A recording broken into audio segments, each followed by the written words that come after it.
Hello, I'm Isaac Hayes III, founder and CEO of Fanbase. Listen to what I'm about to tell you. The window to invest in Fanbase is closing. We've raised over $10.6 million of our $17 million goal. That means there's room for less than 6,370 people to invest in Fanbase for the average amount. The minimum to invest in Fanbase right now is $399. That makes you an owner in Fanbase today. Go to startengine.com/fanbase to invest. Why? Because current social apps have taken advantage of users for far too long, with content suppression, shadow banning, harmful racist content, and no real tools for monetization and equity. Fanbase has over 1.4 million users and counting, allowing anyone to reach all their following and monetize their content from day one. Social media is the new TV, and whoever owns the apps that distribute that content have the opportunity to own potential billion-dollar companies. While big platforms with uncertain futures are failing to serve their users, Fanbase is stepping up to fill the gap. Don't wait until it's too late. Invest now, invest for yourself and your future. Go to startengine.com/fanbase and own the next generation of social media.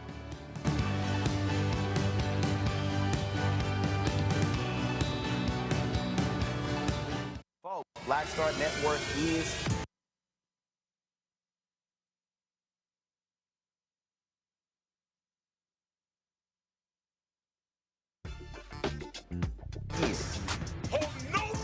I'm real revolutionary right now.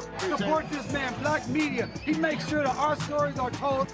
Thank you for being the voice of Black America, Roland. Stay black. I love y'all. All momentum we have now, we have to keep this going. The video looks phenomenal. See, this difference between Black Star Network and Black-owned media and something like CNN. You can't be Black-owned media and be scared. It's time to be smart. Bring your eyeballs home. You dig?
Folks, today's Thursday, March 20th, 2025, coming up on Roland Martin Unfiltered, streaming live on the Black Star Network. The twice-impeached, criminally convicted felon-in-chief Donald the Con Trump signed an executive order today calling for the shutdown of the U.S. Department of Education.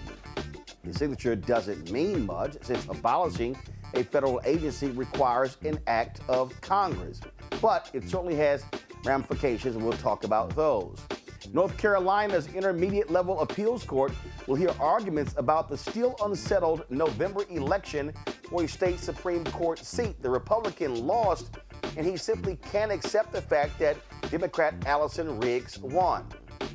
Pollster Terrance Woodbury will be joining us talking about his strategy's latest data on what happened during the 2024 election when it came to black voters. Louisiana activist Gary Chambers will join us to talk about the proposed constitutional amendments regarding courts, taxes, juvenile treatments in the criminal justice system, and elections for judges appearing on the March 29th ballot. MAGA wants to really control things in Louisiana. Plus, another historic March Madness win for an HBCU, this time the Southern University women's basketball team, winning their first ever tournament game. Folks, it's a lot to break down, and it's time to bring the funk on Roland Martin Unfiltered on the Black Star Network. Let's go.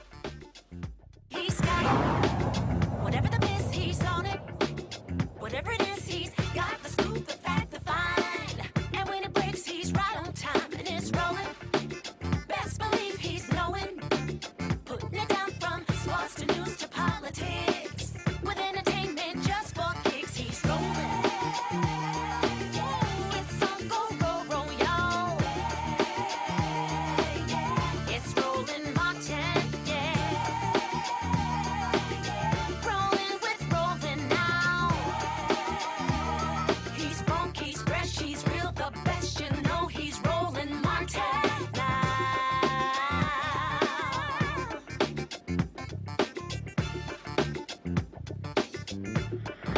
Martin. Folks, this is the twice-impeached, criminally convicted felon-in-chief Donald the Con Trump signing an executive order to facilitate the right's long-standing goal of eliminating the Department of Education. That was always the goal of the Republicans and Project 2025, and so that's what they're doing. During a ceremony in the East Room of the White House, this idiot Trump signed the order while flanked on each side by school children seated at desks. While the order recognizes that it would take an act of Congress to completely shutter the department, Trump directed Education Secretary Linda McMahon to do all she can to achieve that goal. The con man said the department will preserve useful functions like Pell Grants, Title I funding, and programs for students with disabilities. Do we have any audio of him talking? If y'all got anything, just go ahead and roll it.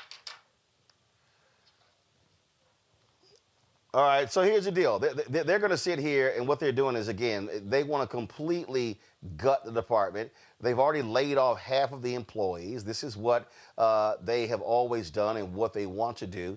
And again, this is what their goal has always been. My panel, Dr. Nola Haynes, she is Georgetown University School of Foreign Service out of D.C., political sis, social media, political activist out of Knightdale, North Carolina. Reese Colbert, host of the Reese Colbert Show, Sirius XM Radio out of Washington, D.C. Reese, I'll start with you. I mean, bottom line is this here. This is always what they wanted to achieve. They are blaming the Federal Department of Education for the problem with education. I'm here in Texas right now, and in fact, we're going to have also on the show, I got a chance to chat with State Representative Jolanda Jones, and we talked about a couple of things. We talked about the voucher scam bill here in Texas, and we also talked about the Texas Education Agency takeover of the Houston Independent School District. But here's the whole deal. 90% of the funding in America for schools is state and local. So this idea that the problem with education is all because of the Department of Education is right-wing fiction. Mm-hmm. Well, yeah, I mean, the right wing education system has created the problem with us having lower literacy scores, lower math scores compared to other industrialized nations. Look, this is about undoing the progress since Brown versus Board of Education. This is about creating separate and unequal. It is about creating a caste system, or not creating, but entrenching a caste system in which wealthier people get to send their school kids to better schools, in which underprivileged, and I use that in air quotes, underprivileged kids have no recourse for underinvestment in their areas, in their schools, where kids who have disabilities do not have any recourse in ensuring that they have equal access to education, whether that be learning disabilities or physical disabilities. And so this is about making it harder for the playing field to be leveled through education. It's also about eroding the middle class. It's about taking away investments like what Biden-Harris did by expanding public student loan forgiveness and other student loan forgiveness programs. And so this is a full-on assault on all of the mechanisms that have been put in place over decades to make education slightly more equitable in this country. The way to make more progress is not to undo the progress that's been made, but is to double down on it. And this is the exact opposite of that.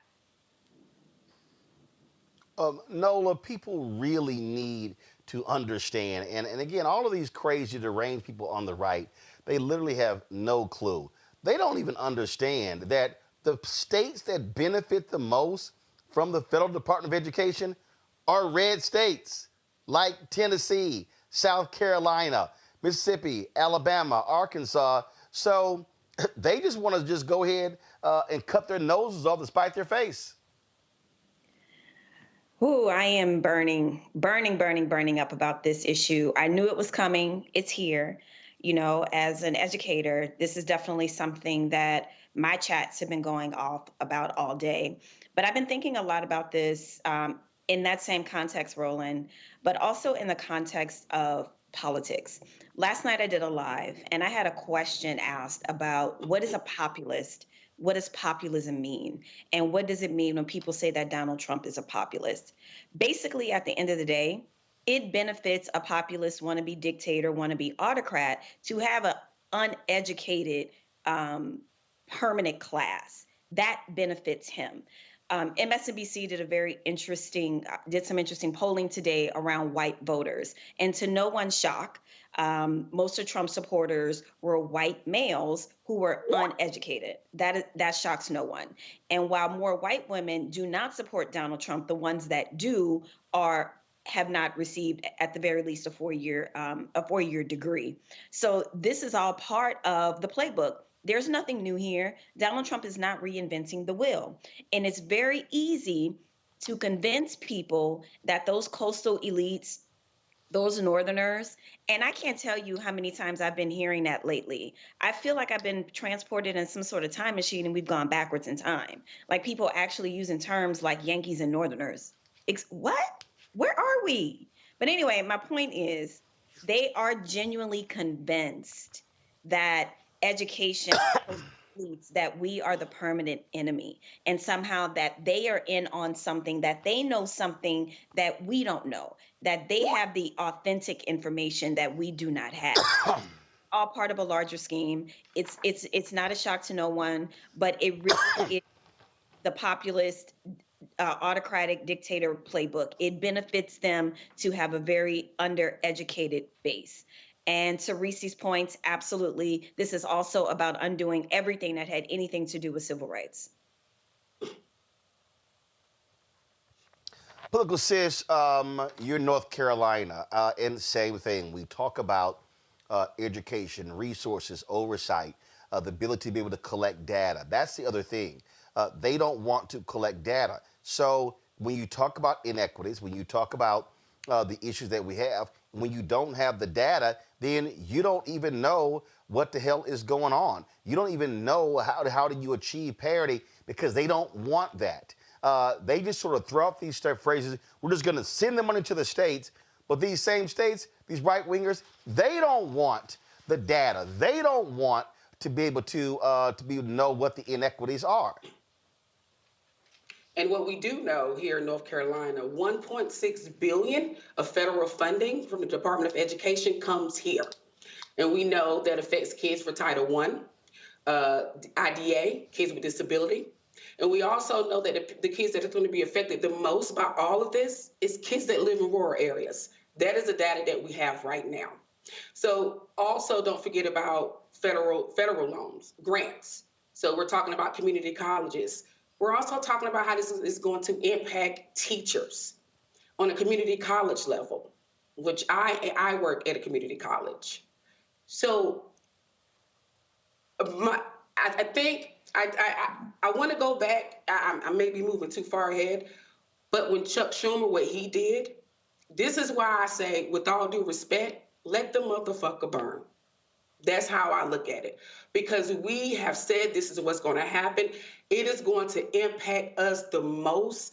But it seems like the only damn way that this country is going to pay attention is if this country falls a little.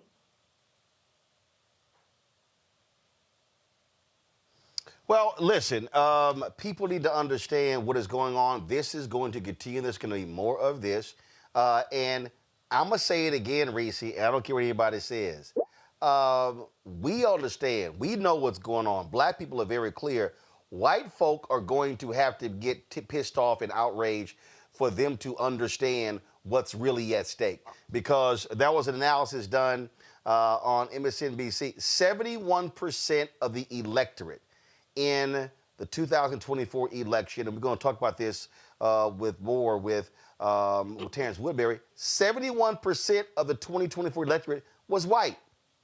Mm-hmm. Yep.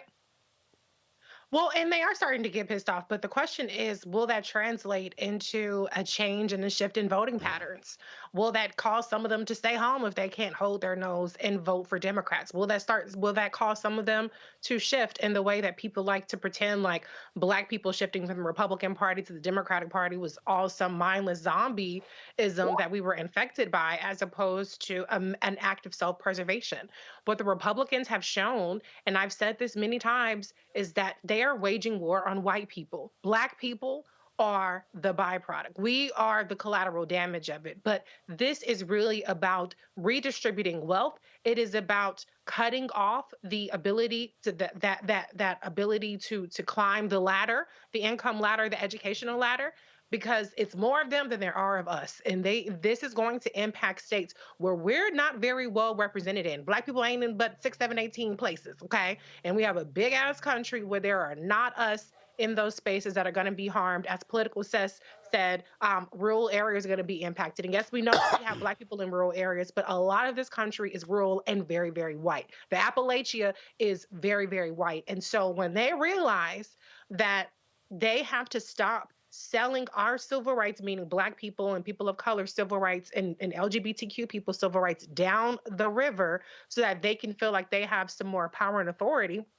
when they realize that that bargain that they're making with the Republican Party is hurting them more than anything, maybe we'll see a change. And in the meantime, we got to buckle up and ride this as best as we can, like we always have.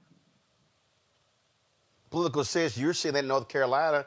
All these white folks who voted for Trump, what did he do when it came to additional hurricane relief? We're good. Same as in Georgia.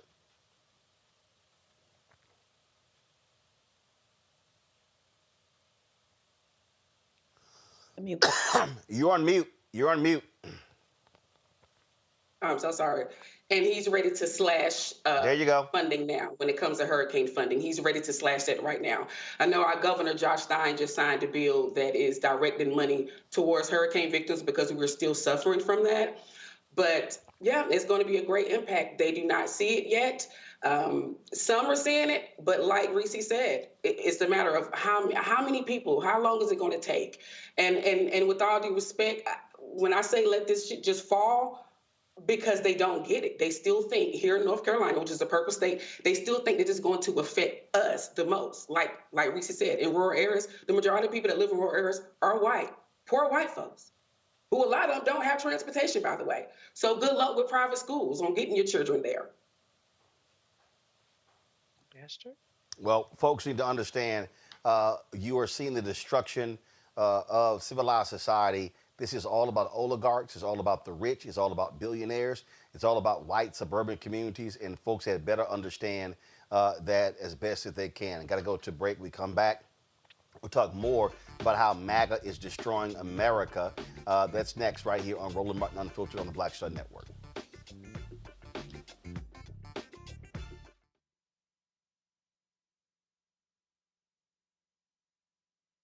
We begin tonight with the people who are really running the country right now. Now, Trump is often wrong and misleading about a lot of things, but especially about history. Donald Trump falling in line with President Elon Musk. In the wake of the unsettling news that MSNBC has canceled Joy Ann Reid's primetime show, The Readout, Roland Martin and the Black Star Network would like to extend an invitation to all of the fans of Joy Ann Reid's MSNBC show to join us every night to watch Roland Martin Unfiltered, streaming on the Black Star Network for news, discussion of the issues that matter to you, and the latest updates on the twice-impeached, criminally convicted felon-in-chief Donald Trump and his unprecedented assault on democracy, as well as co-president Elon Musk's takeover of the federal government. The Black Star Network stands with Joy Ann Reid and all folks who understand the power of black voices in media. We must come together and never forget that information is power. Be sure to watch Roland Martin Unfiltered weeknights, 6 p.m. Eastern at youtube.com/Roland S. Martin or download the Black Star Network app. This week on The Other Side of Change. We're digging into the immigration crisis that's happening here right now. It can impact each and every one of us. We're going to break down the topic of this constitutional crisis that is being led by the Trump administration and what you, as ordinary citizens, can do to speak up and speak out to fight back. This is The Other Side of Change, only on the Black Star Network.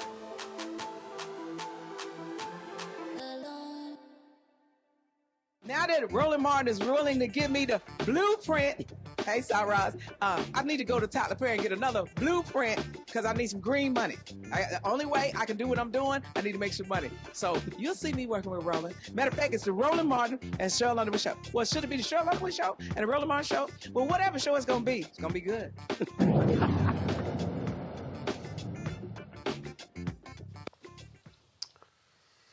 So, folks, I'm here in Texas. Yesterday, I was in Austin, the state capitol, where there was a conversation on the floor regarding the issue of DEI. Now, let's be clear. When MAGA talks about DEI, we know it's a dog whistle. They mean black. The discussion is taking place nationally with the idiots in Washington, D.C., but you're seeing it happen on the state level, the county level, the city level as well. One of the truly dumbest individuals in the Texas State House is Brian Harrison. This white nationalist, his mission is to remove all diversity, equity, and inclusion funding across Texas agencies. It's being met by resistance from Democrats and some Republicans. So here's this fool, Harrison, explaining why he is leading the DEI budget slashing efforts in Texas. I am a liberty person. We have gotten far away from the principles and the values that made our state and our country great, of limited government, low taxes, low regulations, maximum individual freedom, free markets, private property rights. And here's what I can never, and I wish every elected Republican would remember this. As government expands, liberty shrinks. My name is Brian Harrison. I'm really proud to represent hundreds of thousands of Texans in the Texas House of Representatives, a position that I've held for about 3 years, ever since I returned home to my home state of native Texas, where I grew up, right on the heels of serving President Trump. I was in his administration for the first term. So when I came home to Texas and ran for office here and got elected, I was in absolute shock to learn that the state of Texas not only still has DEI, but that we are funding DEI programs to the tune of billions of dollars. You know, when I got elected, I was excited to lock arms with all these elected Republicans in Texas, because I believed every elected Republican in Texas was fighting as hard for freedom and liberty as those of us in the Trump administration were. And I was shocked to learn that while we have a reputation for freedom and liberty, in many ways, we're just coasting on that reputation. I said, I'm not going to sit here. I'm not going to be silent, and I'm going to cut this off at the source. And I think the best way to do that is to starve it by cutting off all the funds that are going to DEI, because my constituents, they're already overtaxed. Many of them are being taxed out of their homes, and the last thing they want their hard-earned tax money going to pay for is woke Marxist facially discriminatory DEI policies. I think it violates the plain language of Title VI and Title VII of the 1964 Civil Rights Act. And depending on how these various DEI policies are being implemented, it is absolutely clear that it is illegal to discriminate against people on the basis of their race or on the basis of their gender. And some of these programs that I have uncovered, including... I'm sorry, I couldn't listen to more of that bullshit. Now, this is the individual. Remember when we played the video of the sister who was the chair of the Texas Water Development Board? Remember we played that video? Well, remember when she broke down in tears because she was being defended by a black state rep? Brian Harrison was the asshole who was questioning her. So just understand what we're dealing with here. And you know, this is a moment, Nola, where I really need African Americans not to play this BS game that these people love. Because let's be real clear. With the impeccable credentials of Supreme Court Justice Ketanji Brown Jackson, they call her a DEI hire. You can be a black woman or a black man who's the CEO of a Fortune 500 company. They're going to call you a DEI hire. And so here's what we do. And I get it. The natural reflex for many of us is to defend ourselves by citing our credentials. I have this degree. I have this degree. And then what we do is we fall into the same trap of I went to Harvard. I went to Yale. These white races, it doesn't matter. You could literally sit there and say, I have 3 PhDs as a rocket scientist, and they're going to say, you're still a DEI hire. So we need to be fortifying black folk to, first of all, say with all of your chest, kiss my ass. I'm not about to start reciting my credentials to white racists who have no respect for the credentials, because they're going to say, oh, well, you got into college, you got a scholarship, you got these things. I told y'all the story of my sister. They were at a baseball game or a soccer game or something, and she mentioned her son got a scholarship to Seton Hall, and one of the white women went, well, my blonde-haired daughter likely is not going to get one of those. My sister said, well, guess what? At the welcome reception, it was a whole lot of other blonde-haired, blue-eyed kids who were there with their parents, so maybe your daughter needs to study harder. That's the kind of energy we have to fire back at these folks, because they don't care. They don't see white mediocrity. In their minds, I need everybody who's watching and listening to understand, in their minds, any job that a black person has, they believe that's their job. They believe that they were taken. Remember the white girl, Abigail Fisher, who sued the University of Texas? And then when they went to the Supreme Court, they discovered that, oh, black and Latinos didn't take your spot. It was other white kids who had less credentials than she did. And that's just how they think. So you're never going to get one of these white racists to go, oh, you know what? You're right. You are talented. You do have the credentials. So we just need to fortify our people to not always go into that mode of, well, if I can show them and prove to them how smart I am with all my credentials. These white racists don't care. No, they don't. The credentialing game does not work. It absolutely does not work, because to your point, it's not about that. We can go, I was listening, I could only listen to him for so long before I muted him. But what was so interesting about what he was trying to sell the people in Texas is this idea of liberty and freedom. That is, when I talk about the playbook, there's nothing new in the playbook. There is a situation in history when Benjamin Franklin went to France trying to get them to fund our war against Britain, right? So we could so-called have our freedom. France repeatedly remind them, y'all have slaves though.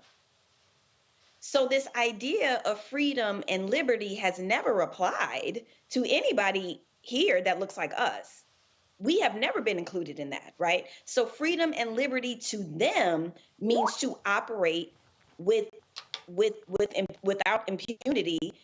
You know what I'm saying? And so for them, diversity, equity, and inclusion holds up a little tiny mirror, just a tiny bit, to show them that things have not been fair. And that is an uncomfortable notion for a lot of the MAGAs to sit with, right? And you had mentioned earlier, or we had a conversation earlier before we went to break, about MAGA. They are so conditioned, that 35% is so conditioned. They are so conditioned to believe all the talking points, that any Black person in any job does not deserve it. Any brown person they see anywhere must be an illegal immigrant, and that somehow they are the victims and they are oppressed. They get a steady diet of this. Those people are gone. They are beyond radicalized. This is a lifestyle. This is a culture. They are gone. I'm not interested in trying to meet them where they are. It's not going to happen, and I'm not going to waste my time, my energy, my lip gloss. I'm not. They are a done deal.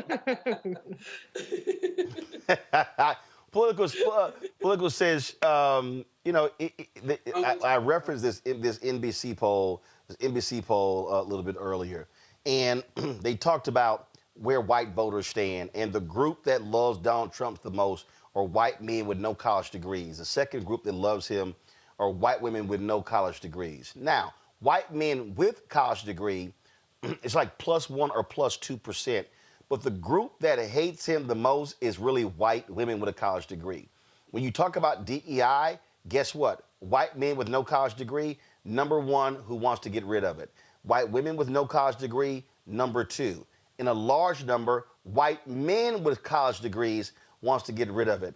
What's the only group of white America that actually supports DEI? White women with college degrees.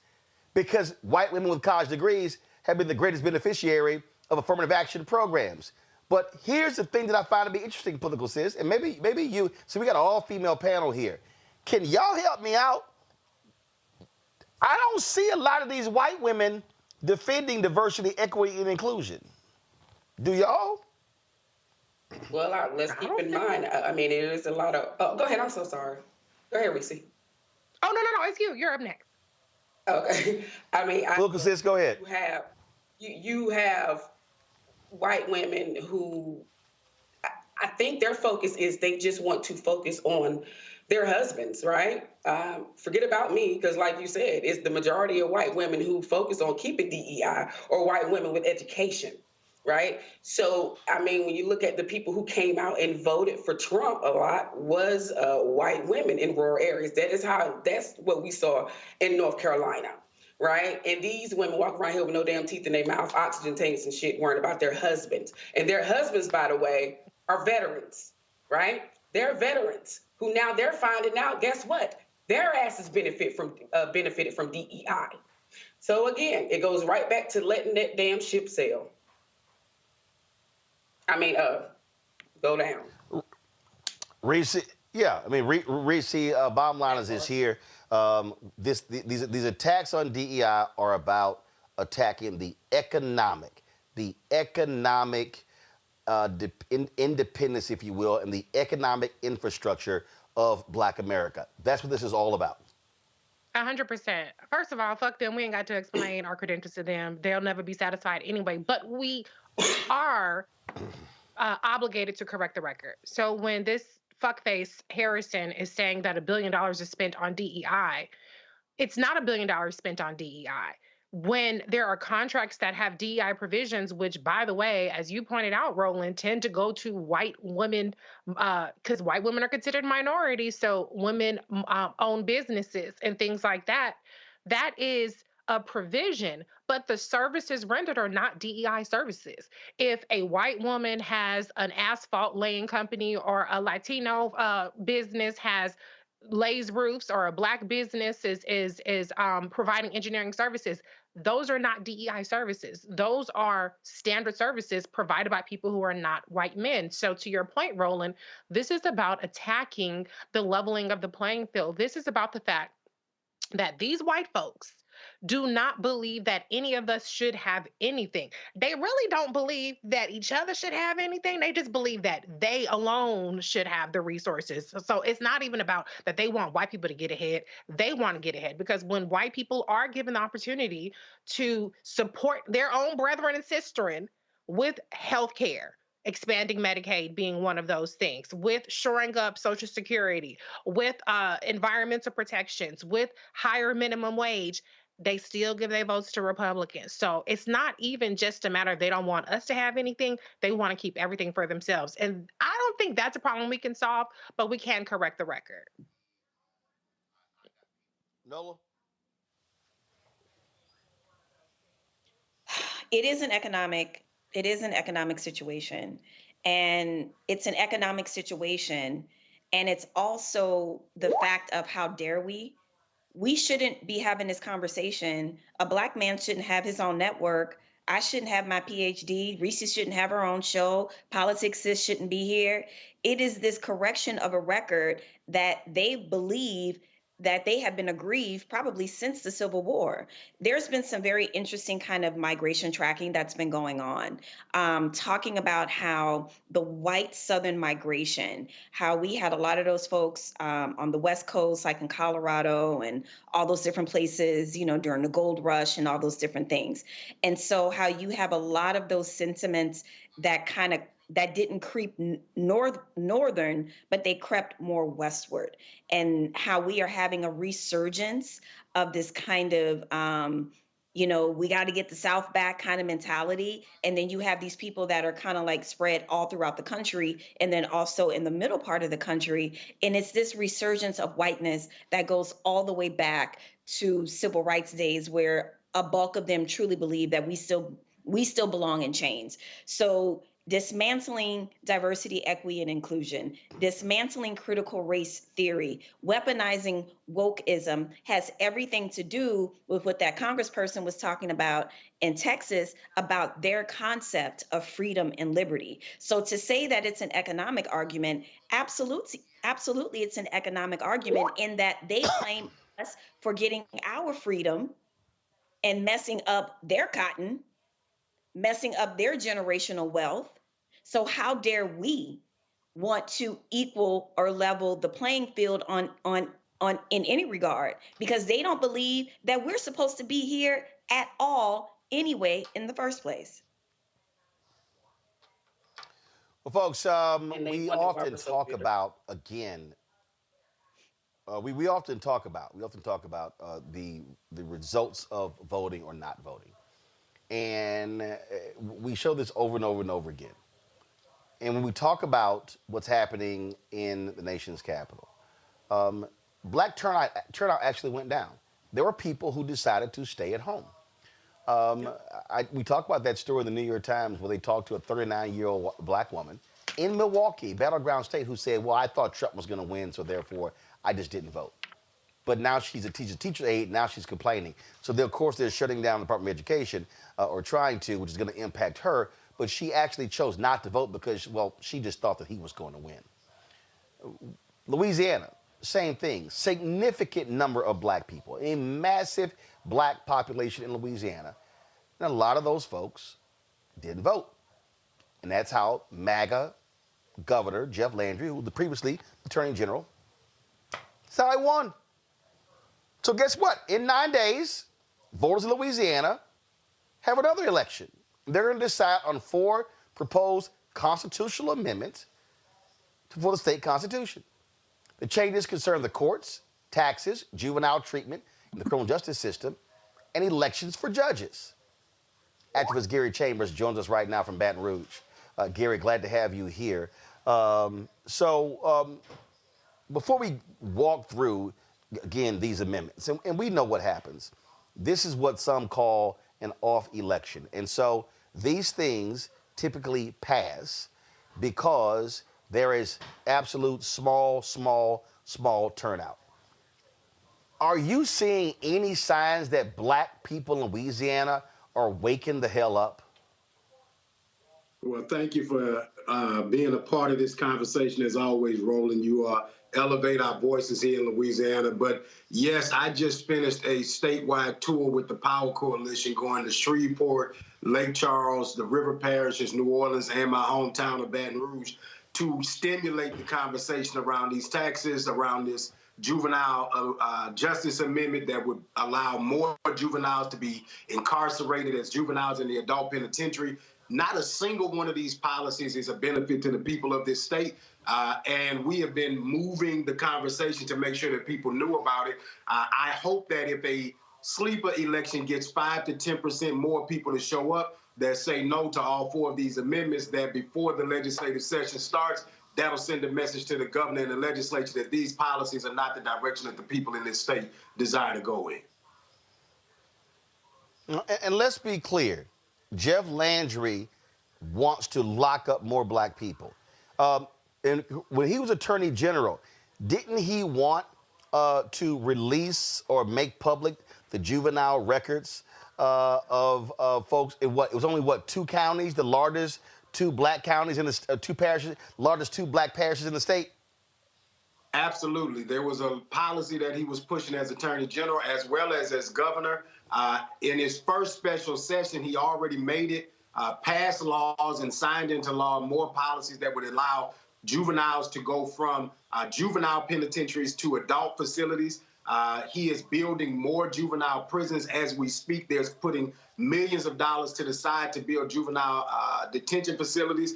This governor has been a disaster for young people in the state of Louisiana since the day that he took the oath of office. And I think that a lot of folks thought that things would be different or slept on the election, and now they're going to end up paying the consequence. But you have the ability to slow them down at the ballot right now. Early voting is actually going on now through Saturday. And if people are showing up at the polls, they understand that, number 2 is about taxes, Roland. They want to take $1.7 billion out of our revenue stabilization fund and move that money somewhere else. They want to tax whether or not you get taxes on takeout orders. There's a whole host of things that poor folks will end up paying more money in taxes because they want to give a flat tax, and they're going to give this impression that teachers are going to get a pay raise. They're giving it an impression that you're going to get more money in your paycheck. But at the end of the day, if the tax rate is taxing more things than sales taxes, poor people are paying more taxes out of this tax plan.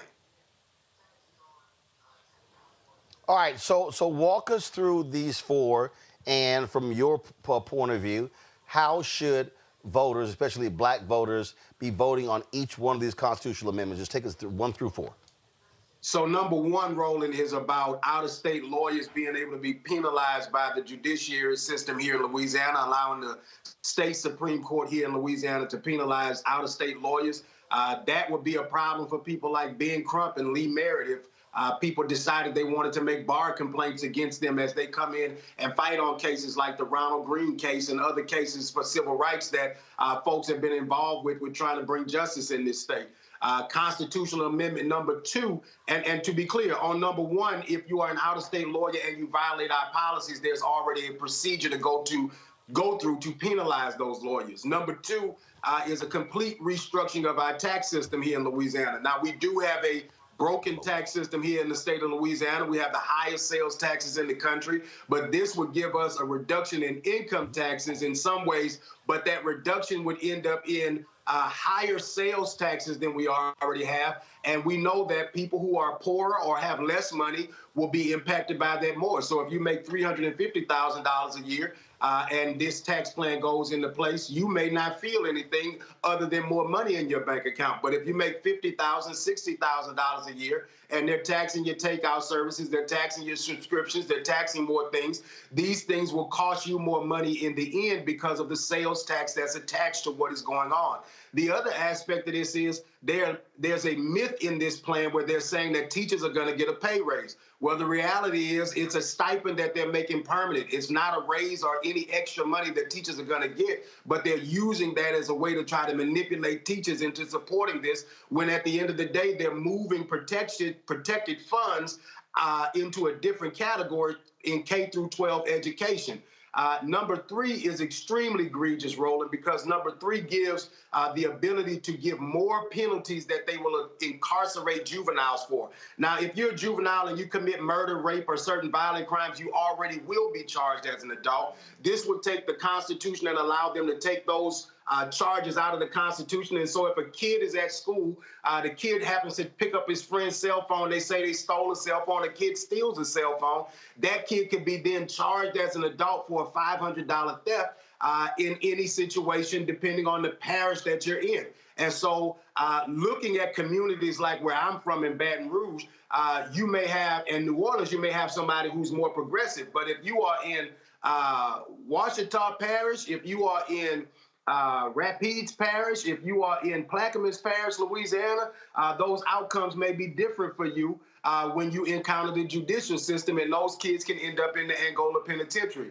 And the 4th Constitutional Amendment gives the ability for races for judge to happen sooner if a vacancy happens on the judiciary. The reason that's a problem is a sleeper election just like this one would be able to elect judges when instead of putting them on the largest turnout election to come. So you got an election that just happened for a state senator here in Louisiana where 9.5% of the people in the district showed up to vote in that election. Another district where 14% of the people showed up to vote in that election. There are people in power who want these low turnout elections because they get to determine who wins those races. That is not good for democracy. It is not good for the judiciary. It is not good for justice or the people of Louisiana, Roland.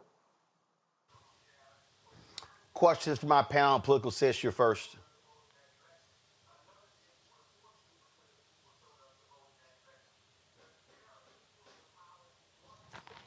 Political Sis, can you hear me? Okay, you're on mute. You got to remember to take your mic off mute. So you're on mute. There you go. Go ahead. Can you hear me, Gary? It's an honor to meet you. Yeah, we got you. 79% in reference to Amendment 3. 79% of juveniles in secure settings, meaning like a detention center, that is what they're black men, black young boys, versus 14% of white. And it's the same around the high percentage points when it comes to non-secure settings, like in the custodial settings. This is directed at young black boys. This is directed at young black boys.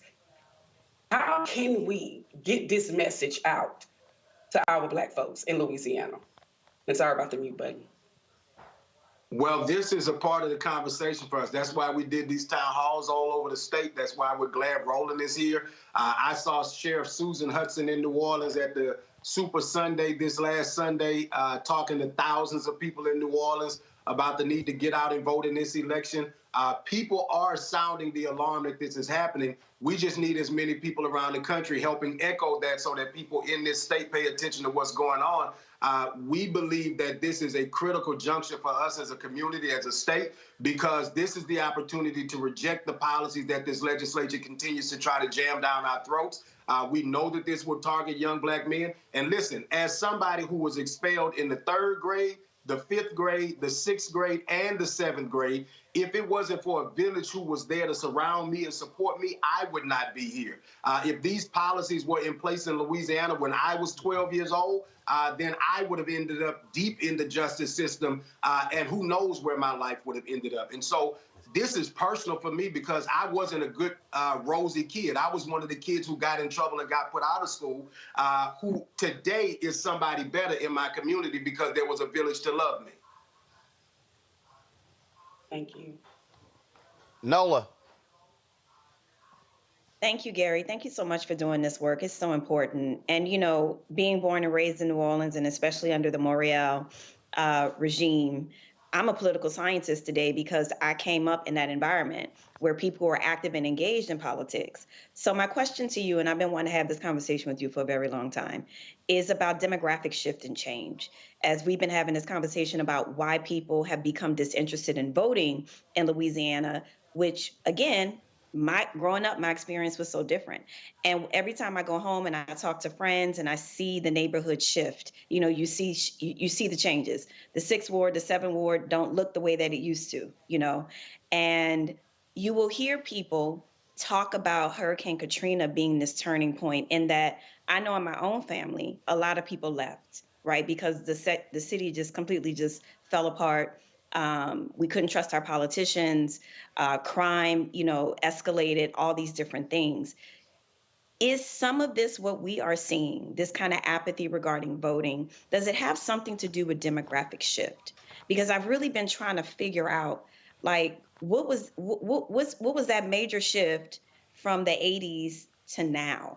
And I know that that's a big time span, but constantly, every time I go home, people will always talk about Katrina being a defining moment where a lot of Louisiana shifted and changed. And I'm just curious, would you agree or disagree with that?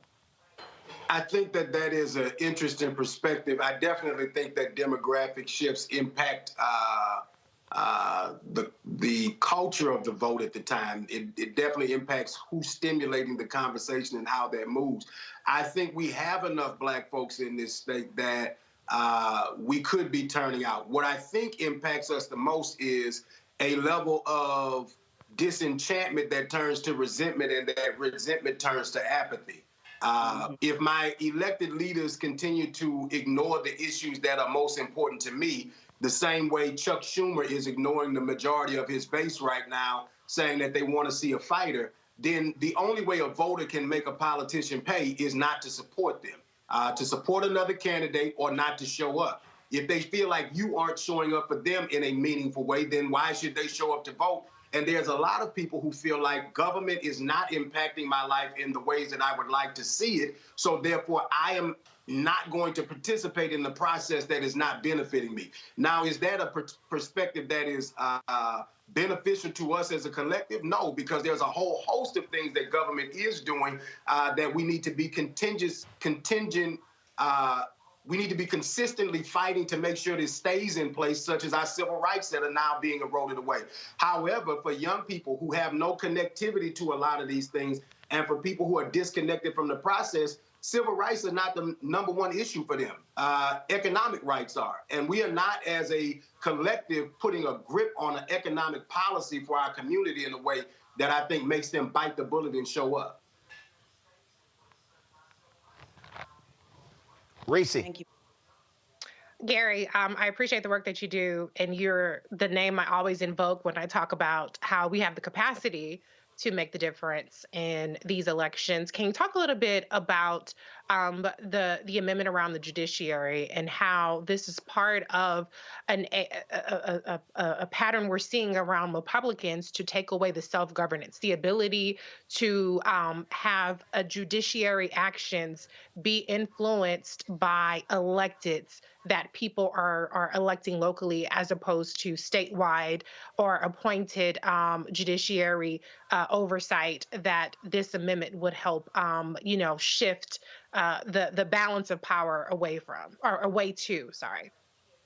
I'll give you an example. Here in Baton Rouge, Black Democrats in the last two election cycles became the majority of the judges in the 19th JDC, which is the local court system here in Baton Rouge. Well, if you have a judge that is removed or vacant for any reason, then you move the date of the election up. That helps the person with the most money win those races. What has helped Black judges in a lot of cases here in Baton Rouge is if all of the judges are on the ballot at the same time, they are all raising money at the same time. And even if you don't have the most money, you can be competitive because there's a bunch of other Black judges on the ballot. When you're the only Black judge and you're struggling to raise $50,000 to be competitive in a race where somebody else may have $150,000 at the drop of their hat, that means that person is more competitive. It means that they get the majority on the local bench. And when they have the majority on the local bench, they determine the makeup of the court, what the court looks like, and how the court activates within your local community. That's the same makeup problem that other parishes that are majority Black would face in this situation. And these are methodical ways that conservatives use policy in order to tweak the balances of power in their favor by making sure that there are as few as people possible showing up in these local elections. All right, then. So, Gary, early voting is happening right now. When does it end? This Saturday is the last day to early vote, and then Election Day is March 29th. Well, black folks, this is where we must show up and show out. And this is real simple. You cannot complain about what Jeff Landry is doing and his MAGA attorney general and Republicans now have a supermajority if you don't vote. That's how there's a guaranteed way for them to have power, and that is if you actually do not show up and vote. So I really hope folk now recognize what sitting at home does. It does nothing but make our lives worse and miserable. And again, I really hope that the black folks in Louisiana show up. So, man, continue the great work. You know, we'll certainly keep supporting it. The tour was awesome, and I just really hope that folk in Louisiana realize that what Stacey Abrams and Warnock and others did in Georgia can happen in Louisiana. But you can't talk about maximizing black power if you're not organized and mobilized. That's right. Thank you so much, Roland. And vote no on all four. Appreciate it. Thanks a bunch. Folks, got to go to a break. We come back. We're going to talk with Terrance Woodbury about data regarding the 2024 election. We're going to discuss that. You're going to hear from State Representative Yolanda Jones here in Texas about, again, we're going to talk about what happens when you do not vote. Well, this relates to the Houston Independent School District being taken over by the Texas Education Agency and how that has led to an awful situation in Texas. So lots for us to unpack here. Folks, don't forget, support the work that we do. Join our Bring the Funk fan club. Your dollars are critically important for us to do the work that we do. To join our Bring the Funk fan club, and remember, our goal is very simple: to get 20,000 of our fans contributing on average $50 each a year. That's $4.19 a month, 13 cents a day. That $1 million is critical to fund the things that we do, the live broadcast we do on the road, our staff, all of our functions, plus not just my show, but the 4 other shows that we have on the Black Star Network. And our goal is to add 2 to 3 more shows, to add staff writers. We want to turn blackstarnetwork.com into a news portal. But all of that takes dollars. You don't have these ad agencies, Publicis, IPG, Group M, Horizon. They aren't sending dollars our way. And so we have to make this happen. We've had tremendous growth, starting with 157,000 YouTube subscribers on September 4, 2018. Today, 1.76 million, on our way to 2 million. And so we're making it happen, but your support is critical. So if you want to use Cash App, use the Stripe QR code. This is the QR code on the screen right now. If you're listening, go to blackstarnetwork.com. You want to use Stripe, you can use Stripe for Cash App, also for credit cards. Check and money orders, P.O. Box 57196, Washington, D.C., 20037-0196. PayPal, R. Martin Unfiltered. Venmo is RM Unfiltered. Zelle, Roland at RolandSMartin.com, Roland at RolandMartinUnfiltered.com. And a bunch of y'all have been telling me you've been getting your shirts and your sweatshirts. So y'all do me a favor, post on social media or send me an email, and then we'll show folks, we'll put it on the air. People rocking their Roland Martin Unfiltered swag. If y'all want to get your swag, go to rolandmartin.creator-spring.com. Get your FAFO 2025 shirt. Get your Don't Blame Me, I Voted for the Black Woman shirt. All of that, rolandmartin.creator-spring.com, or just go to blackstarnetwork.com. Back in a moment. Next on the Black Table with me, Greg Carr. We look at the history of emancipation around the world, including right here in the United States, the so-called end of slavery. Trust me, it's a history lesson that bears no resemblance to what you learned in school. Professor Chris Manjapra, author, scholar, amazing teacher, joins us to talk about his latest book, Black Ghost of Empire, The Death of Slavery and the Failure of Emancipation. He explains why the end of slavery was no end at all, but instead a collection of laws and policies designed to preserve the status quo of racial oppression. The real problem is that the problems that slavery invented have continued over time. And what reparations are really about is saying, how do we really transform society, right? And stop racial violence, which is so endemic. What we need to do about it on the next installment of The Black Table right here on the Black Star Network. This week on the other side of change. We're digging into the immigration crisis that's happening here right now. It can impact each and every one of us. We're going to break down the topic of this constitutional crisis that is being led by the Trump administration and what you, as ordinary citizens, can do to speak up and speak out to fight back. This is The Other Side of Change, only on the Black Star Network.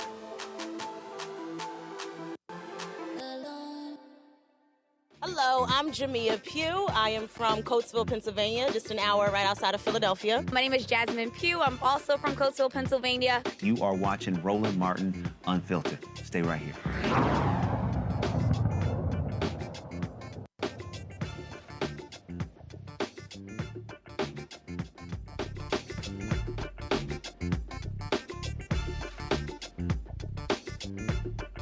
Folks, we talk about elections. What do I keep saying? Elections matter. In the last election, black voter turnout dropped. A lot of people stayed at home, not just African Americans, Latinos, young voters as well. And so what really happened? How did Vice President Kamala Harris lose to Donald Trump? He's running around talking about this mandate he got, and he got this and got that, won all these counties, all these things, and you got a bunch of people hollering, talking about, yeah, it was a mandate, but the reality, was it really a mandate? Well, Terrance Woodbury, Hit Strategies, has really been going through the numbers, but also been doing focus groups, getting a sense of what happened, and so he joins us right now. Terrance, glad to have you here. Let's walk through the data. So give us the top line of what you have discovered, what happened in November, especially with African Americans. Absolutely, Roland. Thank you for having me, man. Look, Hit Strategies has been poring over exit poll data, voter file data, and sitting with black voters in focus groups since the election to really understand what happened. Where was there underperformance? Where was there underperformance, and why? Why did it happen? There's a couple of trends that we're starting to see here, man. Number one is that Democrats, frankly, underperformed with all of their base voters. Every group that you would consider a Democratic base voter, we got less votes with. That includes Black people, Latinos, young voters, voters of color, men of color, urban voters, working class voters, all the groups that you would consider. The one I want to focus on, because we've talked a lot about the gender and the generation gap between black voters, that black men and younger black voters are showing up a little bit different than some of their counterparts. Well, black men, compared to any other group of men of color, held the line. Only 2% drop off from Joe Biden's 79% support amongst black men to Kamala Harris's 77%. Again, that's the smallest drop-off of any group of black voters. What concerns me there, Roland, is the trend over time. It is not that we lost 2% of black men in this last election. It's that we lose 2 to 5% in every election. And that's how we go from the 92% of black men's support for Barack Obama and 82% of black men's support for Hillary Clinton to 77% for Kamala Harris. I want to be clear that Democrats don't just have a black men problem. Democrats have a men problem, especially young men, especially men of color, and that's exactly what we've been digging into. So what's the reason behind that problem? What are they saying? And how do you fix it?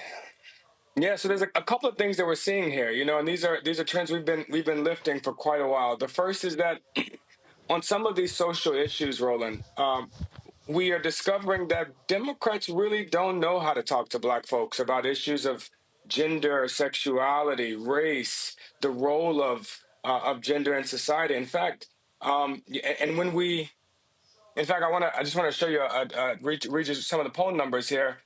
Amongst black men, amongst all black voters, 66% of black voters agree that men should be head of household. My mama agrees with that. My daddy agrees with that. 59% of black women agree with that. 75% of black men agree with that. But why does that matter? Because when in our research as a Kamala Harris pollster, as one of the pollsters for this campaign, when we discover that there are some groups of voters that have concerns about voting for a woman, well, we shouldn't wag our finger at them and shame them and tell them there's something wrong with them, because that's not what That's not what we're seeing in this data. In fact, when they say that men should be head of household, we know that a lot of black folks get that from church. They got that from the pulpit. They got that from their pastor. They got that from their Bible. And so we're asking them, we're telling them that their Bible has been wrong.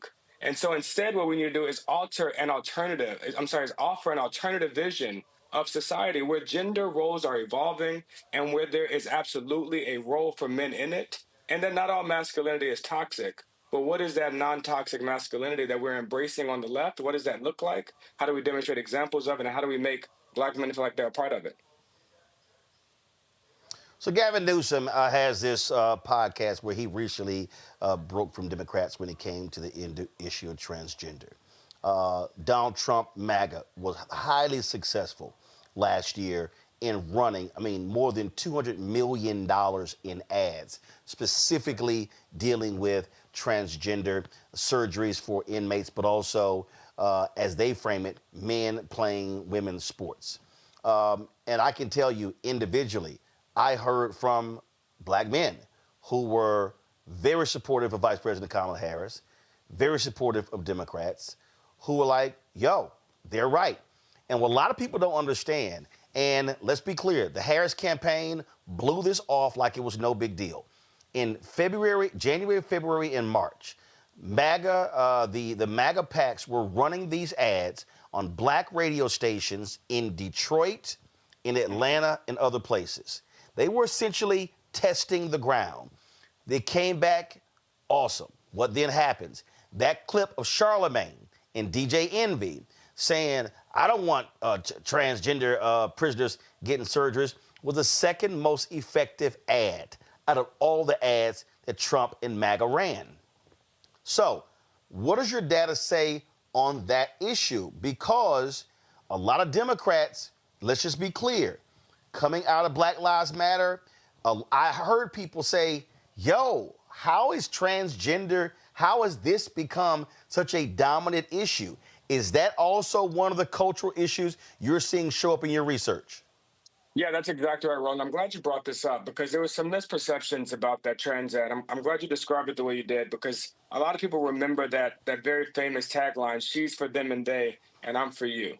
But what they often forget there is that it wasn't just about trans folks. It was about using tax dollars to pay for trans surgeries. And what we're seeing in our data is that the zero-sum politics that really does represent Donald Trump, that for you to get, that for other people to get more, you have to get less. Well, we're seeing that in our data. In fact, 59% of black voters believe that the gains of the LGBTQ community come at the expense of the black community. 59%. 64% of black voters believe that the gains of the Latino community come at the expense of the black community. But I want to correct some misperception here. When I see those numbers, 59% of black folks saying that they agree with that LGBTQ gains come at their expense. That's not an anti-LGBTQ number. That's not an anti-trans, anti-gay number. What I see there is a pro-black response that when I look at the black community, I see that we're not getting what we need. And folks that are feeling that pain in their communities need a reason for it. This is just, basic human psychology. When I said this on a podcast recently, that when your life sucks, you want to understand why it sucks. And if the person asking for your vote can't tell you why it sucks, then how can they unsuck it? And so Donald Trump came along and told groups of people that the reason that they're feeling this pain in their communities is because another group is getting more, is because immigrants are taking black jobs, is because trans people are taking your tax dollars. Well, what Democrats have to do is, one, we need to learn how to talk about some of these hot button issues in ways that resonate with black folks, but we also need to give people a reason for their pain. Why don't you have what you need? Why does your kid's school not have what it needs? Why does your community not have the resources that it needs? And if it's not going to be because of trans people, and it's not going to be because of immigrants, and it's not going to be because of DEI, then what reason are Democrats going to give? And I think our data gives us some daylight on where we need to go here, because the next question that I want to the next data point I want to point out here is that, and this is amongst all voters, not just black voters, 73% of black people, 73% of registered voters believe that greedy corporations and billionaires have rigged the system to keep themselves rich. 73%. And so while the MAGA and Trump are telling communities of color and immigrant communities and LGBTQ communities that all of their problems are because of other people, at the same time that he's giving the keys of the kingdom to Elon Musk, the richest man in the world, at the same time that Donald Trump's cabinet is the wealthiest cabinet in the history of America, worth over $700 billion inside of Donald Trump's cabinet, if you include Elon's $400 billion, which has dropped rapidly due to some of the protests of the communities we're talking about. But if we're not able to offer the alternative, that it is not because of the person that has less than you that you have less, it's because of the people that are hoarding all the resources at the top, that are pillaging our government, and that are cutting services for the least amongst us in order to make themselves rich. I could tell from the data, Roland, that not only black folks, but Americans will believe that, and we can begin to mobilize the multiracial coalition that is being splintered by these zero-sum politics. So your biggest three takeaways, you said that in number three, voters trusted Trump on the issues they cared about the most, the economy and immigration. I bet they sure as hell are regretting that. But let me break that down. First of all, 10 of the last 11 recessions, Republicans. The Republicans have messaged their way into getting people to believe they're great for the economy. No, they're great for major corporations and tax breaks. They're not great for the economy. And the reality is Biden-Harris is better. They were just horrible at the great things that they actually did. Even on immigration, Biden was even right now, Biden was deporting more people every week than Trump is. But here's the difference. Biden didn't have his Department of Homeland Security secretary out there playing dress up, doing photo ops, photo shoots in gear. She wearing every damn piece of swag they got in Homeland Security. What Donald Trump has done, and this is also tied to messaging, he has turned immigration, deportations into a television show. The Democrats, Biden-Harris, they did it quietly. And so this is one of those things, it shows you that, wait a minute, Biden-Harris, you were deporting more people than Trump actually is. Hell, Trump fired, I forgot which department, because they weren't deporting fast enough. They were still behind.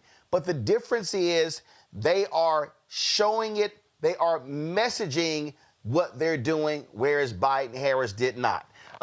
Just talk about that, your assessment of that. That's exactly right, Roland.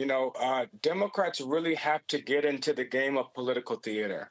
I've argued for a long time that our politics are post-policy. Americans agree with us on policy. Black folks agree with us on policy. Young people, people of color, men of color agree with us on policy, from gun control to immigration to not immigration. That's the only one. Immigration and economy are the only ones that they don't agree with us. But on all of these issues, healthcare, student loans, gun control, climate, they agree with Democrats overwhelmingly on policy. We are losing them on the storytelling. And a part of that is because we're not lifting up the stories of the folks. Even at this moment, at this very moment, Donald Trump's approval rating today is higher than it was in his first term, higher amongst all voters, but even twice as high amongst black voters. In Donald Trump's first term, he had a 15% approval rating from black folks at this time in his first term. And now Donald Trump has a 32% approval rating amongst black folks. And that's because we're not connecting the dots on how the actions that he's taking are hurting black communities, are hurting black people. And a lot of that does come with the showmanship. I want to read you a stat here that I believe represents where black folks would like to see the Democratic Party going. When we ask this question, which of the following statements is closest to your opinion? 22% of black folks believe that Democrats should keep their heads down and allow Donald Trump to fail and prove that he is incapable of governing. 22% believe that. 78% of Black folks, the overwhelming majority, almost 80%, that's like everybody that's almost everybody that you know. 80% believe that Democrats need to fight back as often and as visibly as possible. The visibly part. So basically, black people are saying, James Carville, you know what the hell you talking about. Yeah, that play dead shit is for the birds. Black people want to see less James Carville and more Representative Al Green and the courage that he showed when he stood face to face with Donald Trump and told him that he didn't have a mandate. You're number 2. You said Harris lost, but Dems did not get wiped out. Can you tell Stephen A. that? I mean, all these people are running around. Oh, my God, Dems got destroyed. They got crushed. And I'm like, no, they didn't. They literally almost won the House. And this is the problem when people act like the entire House is burning. It's actually not. It wasn't a mandate. The reality, I mean, we're talking about the shifts that she could have actually won, but when you had all these factors at play, Biden in the debate, him dropping out in July, I mean, you had all, frankly, Biden insiders trashing Harris in 2021, 2022, 2023, 2024, causing her numbers to go down as well. The reality is she almost pulled it out. That's right. That's exactly right, Roland. Look, Kamala Harris was able to close a double-digit deficit. Joe Biden was down double digits in battleground states. He was down more than 20 points amongst young people, almost 20 points amongst Black people. Kamala Harris joining the ticket closed that gap in just over 100 days. She was able to close that gap. And in fact, she won 73 million people, 73 million votes. That's the second most votes ever by a presidential candidate, second only to the person that beat her in the same election. That means that Kamala Harris got more votes than Joe Biden when he won. She got more votes in Georgia, in North Carolina, in Michigan than Joe Biden got when he won. And so this idea that there's a mandate, if anything, I would argue that there's that the country is split and there's a mandate for the other half for the other half of the country that didn't win, that there's a mandate for us to start representing the opposition and not the minority. That folks that have, regardless of what party you're a part of or who you voted for, if you see what's happening and disagree, you are in fact a part of the opposition. That was 73 million people that saw the MAGA shit that he was presenting and said no. And that is a growing coalition, including 10% of Republicans who voted for him and disapprove of the job that he's doing. And so there's an opportunity here for Democrats to really mobilize this growing opposition of folks that would like to see more Democrats fight back as much and as visibly as possible and not roll over and play dead the way James Carville is encouraging them to. Your number 1, and we're going to talk about this before I go to my panelists for questions, something that we've said, I consistently said during the campaign, you got some of these Negroes out here like, oh, Roman, you got $350,000 from the Kamala Harris campaign for ads, but they want to ignore the other $599,700,000 that was spent on ads that largely white media got. You said underinvestment caused significant erosion to Democratic base, could signal a realignment if not corrected. The bottom line is this here. The people who are more likely going to vote for you is your base. You must shore up your base. I'm sorry. I was there the day before the election. That damn Kamala Harris rally in Philadelphia was fucking obscene. It was obscene. And I mean, I was standing there, we're covering it, and I'm like, I wonder how much all of this costs and if they put this much money into the ground game in Philadelphia alone. When we were in Houston, I'm born and raised in Houston. I love my city. But the rally before the election in Houston was dumb. It was dumb. And I'm sitting there going, I wonder how much has been put. The fact of the matter is that the Democrats, and this is white Democratic strategists, white Democratic media strategists, white people who run campaigns. And I'm going to say this. You don't have to say it. You don't have to nod your head. You don't do any of this, but I'm going to go ahead and say it. The reality is this here. Jen O'Malley Dillon, Initially, Anita Dunn, who got booted by Kamala, but she was with Joe's campaign. Later, Stephanie Cutter, David Plouffe. They were not listening to the black people on the campaign. They were not listening to the black staffers, the black pollsters, the black strategists who were trying to tell them. I talked to folks in Georgia who said they had a news conference in front of a John Lewis mural in Atlanta, and headquarters struck everything in the copy that mentioned John Lewis activism and protest. Well, why the hell are you even doing that? And so they spent money. They were yes, this is an appropriate word. They were niggardly with the money for black radio, black newspaper, because their whole deal was, oh, we got them. No, you didn't have them, okay? They made people like me jump through hoops to even get interviews, and this is why they keep losing. They are running a 1984 black strategy in 2025. You cannot show up at the NAACP Freedom Fund dinner. You cannot just drop in to some black churches in October and win. You have to be spending money in the year. If it's a November election, you got to be spending 12 months out. And you got to be educating, enlightening, informing. That's what you got to do. And that's literally what you're saying in number one. I mean, look, Roland, I'll go as far as to say we got to start spending right now. This is a part of the narrative that we are combating, and this is why what you're doing is so important, is that the right doesn't stop campaigning. Donald Trump is running, they are running Donald Trump ads on this program today. Right now, they are running Donald Trump ads today. I just saw, what was it, Texas Steel or something. And so, look, they are never going, they will continue communicating with our audience. The only reason Republicans have seen the increase that they have seen amongst black youth and amongst black men, the only reason, it's not because they changed their policies. It's not because they changed their message. They're not saying something different to black folks than they've been saying. The only reason they have doubled their support amongst young black voters and amongst black men is because they are spending money trying, and they didn't used to. And that is not unique to Donald Trump. That is up and down the ballot. We see candidates like Tom Tillis and Perdue and the Republican in Pennsylvania. I just forgot his name.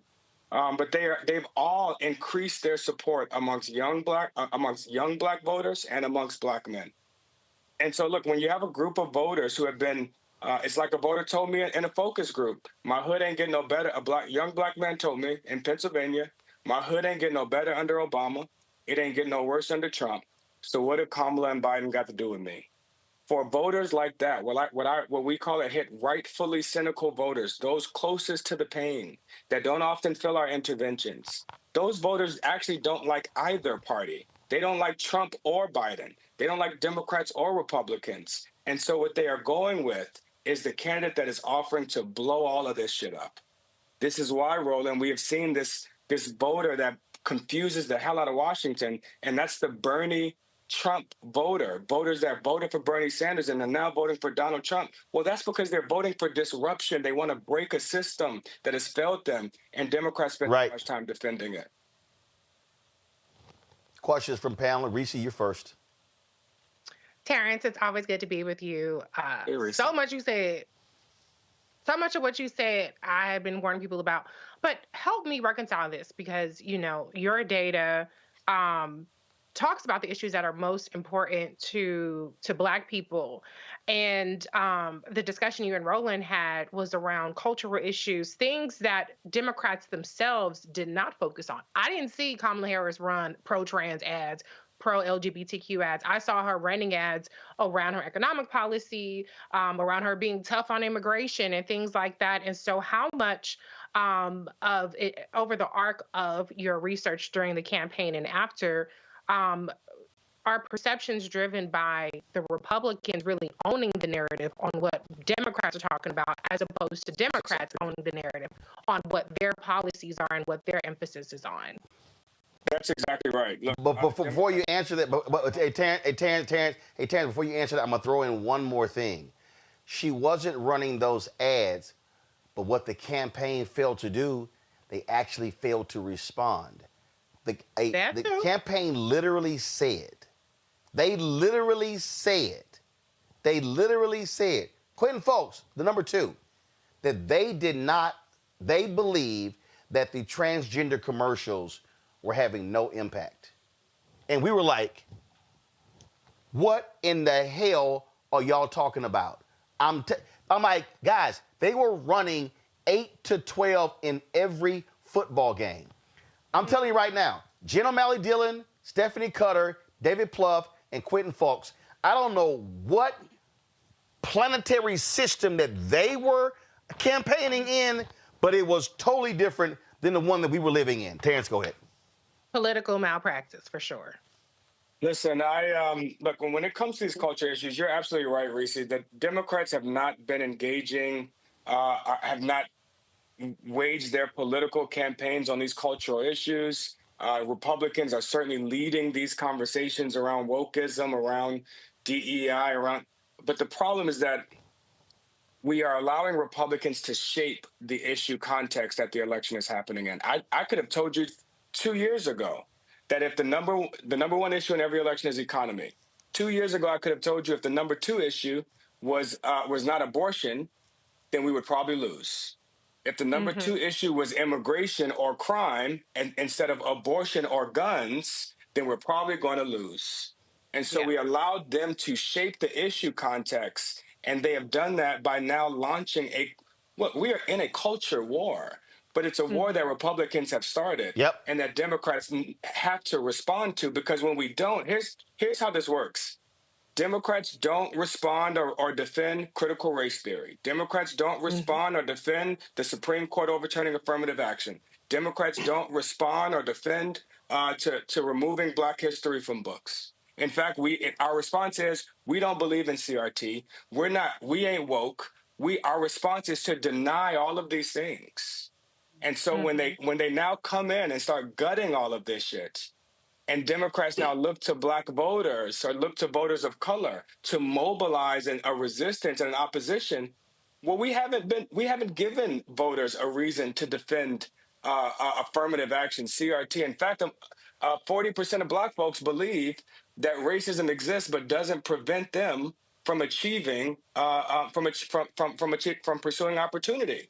And so if we're not presenting the pain or the alternative, then we are going to continue to allow Republicans to shape the narrative and to launch a culture war that we have not figured out how to show up to. Nola? Terrance, thank you so much for this data. This is wonderful. I love this conversation. I during the campaign, I was a national security and foreign policy messenger. And while foreign policy typically doesn't win elections, foreign policy did factor in to the emotionality of the election, right? And as one of the people who were invited into the rooms, but who wasn't listened to in terms of messaging, a lot of that fell on deaf ears. And then we saw the results. We saw how Michigan responded. And so my question is, as we're seeing all of these different things happen, as we're seeing the way that Trump is blustering, that bullish kind of posture towards Mexico, towards Canada, towards Panama, towards Greenland, while the traditional thinking is, and some of the data would support, that foreign policy does not win elections, it does impact elections. How can Democrats be out there right now talking about this? I think that they're making a mistake by not talking about colonial imperialism, this kind of huge reversal, back to this time that no one wants. I think it's a mistake that they're not leaning into this kind of rhetoric, because it's more than rhetoric. It's true. So in your professional opinion, how does that shift begin to happen in terms of messaging? I'm talking to some folks on the Hill because they're like, what do we do? But how do you get them to listen? Yeah. Foreign policy is interesting because you're right. For Black voters and for most voters of color, it doesn't typically register as a top issue that impacts who they are voting for. Even in this election, we tested the war in Gaza and the war in Ukraine. as the saliency of these issues and how much it was impacting people. I don't have the exact number, but I could tell you less than 10% of Black folks say that was an important factor in who they were and who they consider voting for. But this is the important part. It wasn't that salient, but it was quite resonant for the folks that it was. For the less than 10% that said they were considering it, it was their top issue. Mm-hmm. Right. And so for those young folks and those voters of color and those folks in Michigan, while they didn't represent a large part of the constituency, it was the most important thing to them. And many of them felt like they didn't get the response that they needed from the Democratic Party. I do think that there's an opportunity here as he continues to strip and rip foreign aid from around the world. I remember shithole countries coming up in a lot of focus groups in his last administration. When he said that about countries in Africa, focus groups were repeating that back to me.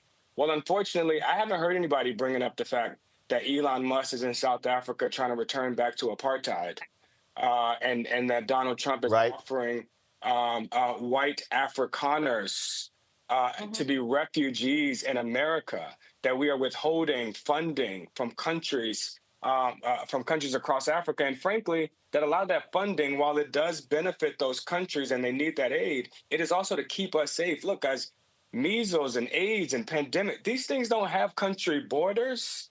This is why we fight these pandemics around the world, because it's the only way to keep them out of America.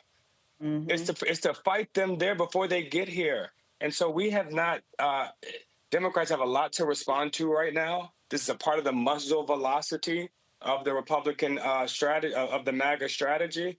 But a part of what we have to figure out how to respond to all of these things. We can't allow any of these attacks that hurt our communities or frankly hurt our diaspora, because again, while it may be less than 10% that are prioritizing the diaspora, the folks that do prioritize it as their number one issue. And so we got to find a way to respond to it and to mobilize the folks that do care to actually join this opposition. Thank you. Political Sis, your question. Hey, Terrance, how are you? I'm here in North Carolina. What I do know is that USAID affects farmers here in this state. What I do know is that USAID affects education on a college level when it comes to grants. And what I do know is that in the triangle, people are losing their jobs right now because of USAID. And what I also know is that Tom Tillis is going to be funded like an ass when it comes to his reelection in 2026 by Elon Musk. And what's also ticking me off is veterans right now. Veterans are so pissed with Tom Tillis. I'm talking about veterans that voted for his ass. Mm-hmm. No one yet has came out and said that they are going to run against Tom Tillis. No one yet has done that. And everyone, I think, is waiting to see what our former governor, Roy Cooper, is going to do. We do not have my Congresswoman, Deborah Ross. Her little prissy ass is not nowhere near to be found. She's on TikTok or X. She's nowhere near to be found. And right now, even on a local level, our local politicians, right, our state politicians, they are nowhere to be found. They are not showing up at these town hall meetings. They are not going in these rural areas that's going to be affected the most by cuts or getting rid of the Department of Education. So I'm with you on that. I'm looking for shit that I know. What I see at USAID, okay, let me grab what's going to affect my people, right? That's what I'm going to look at when it comes to USAID, the Department of Education. Let me say, well, shit, wait a minute now. We're talking about Title I. We know it's going to affect low income. We're talking Head Start. We know this shit, right? How can we get them out to understand? I'm not talking about the voters, right? We're trying to rile up the voters, right? We're trying to get them going. How do we get these politicians? I'm just a country girl here from North Carolina. Don't nobody listen to me, right? So what do we do, Terrance? What can I do? Yeah. Well, listen, I believe that the South got next. Hit Strategies is advancing a New South, a Blue South project. I believe that blue wall in the Midwest, we've seen how shaky it is, how non-durable that blue wall in the Midwest is. But I do believe there's an opportunity to build a much more durable black-ass wall across the South. You just had Gary Chambers on. You just had Gary Chambers on here, who's been waving the flag on this. Places like Louisiana, Mississippi, the South are not red states; they're just oppressed states.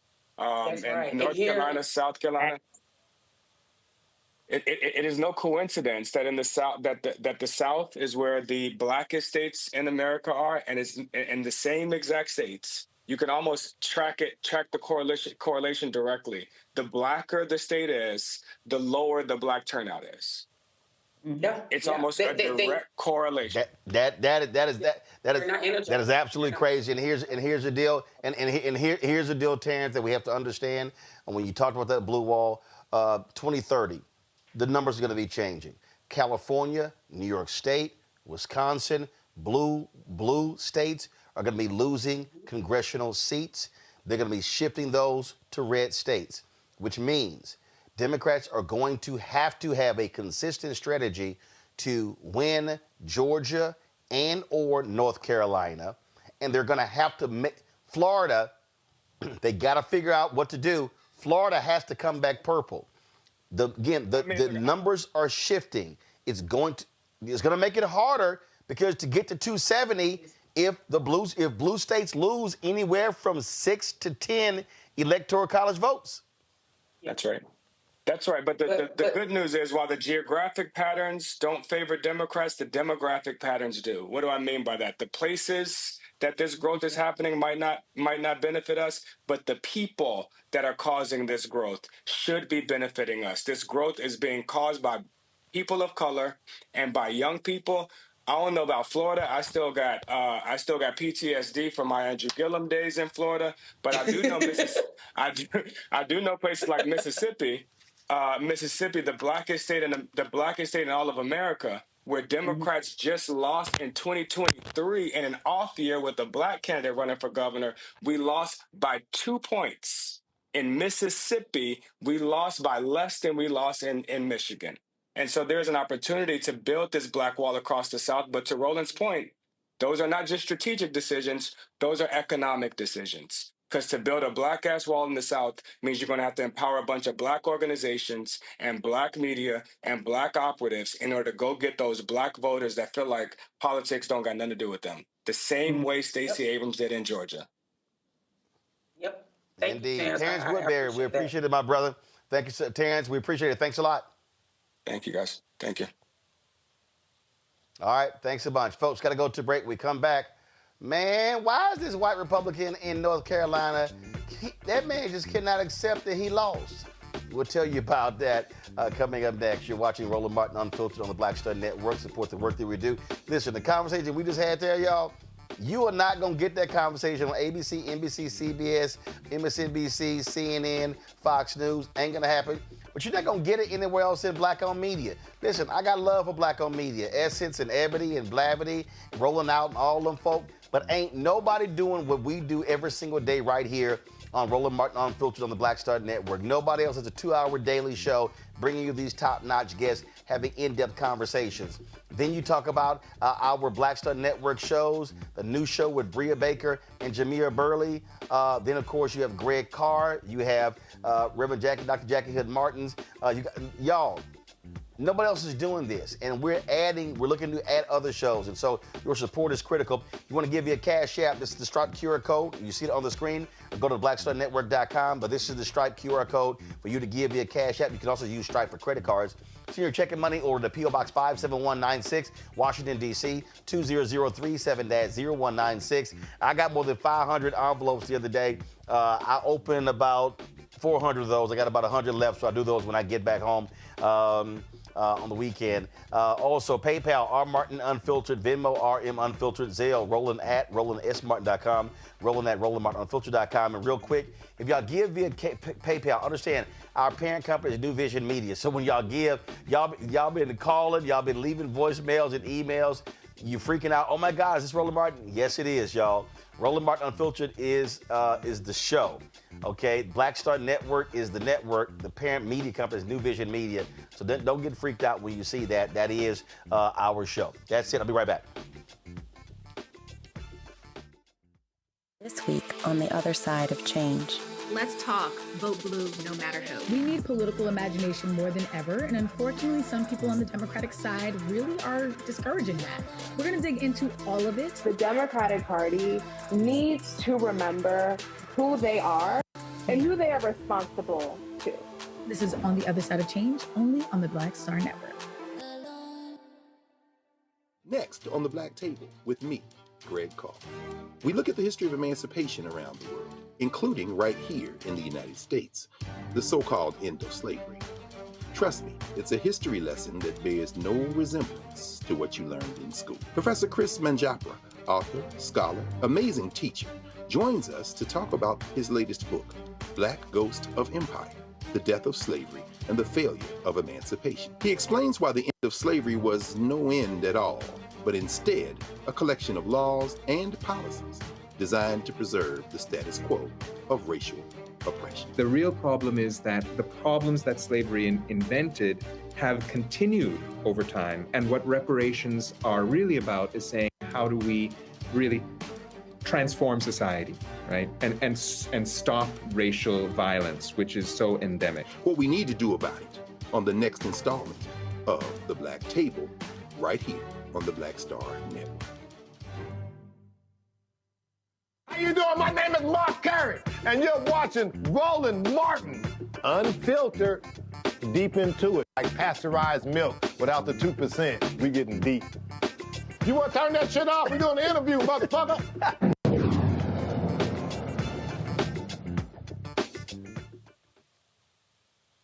All right, folks, the November election was November 5th, but guess what? There's one race, it still is not over because you have a Republican who just can't handle the fact that he actually lost to a woman.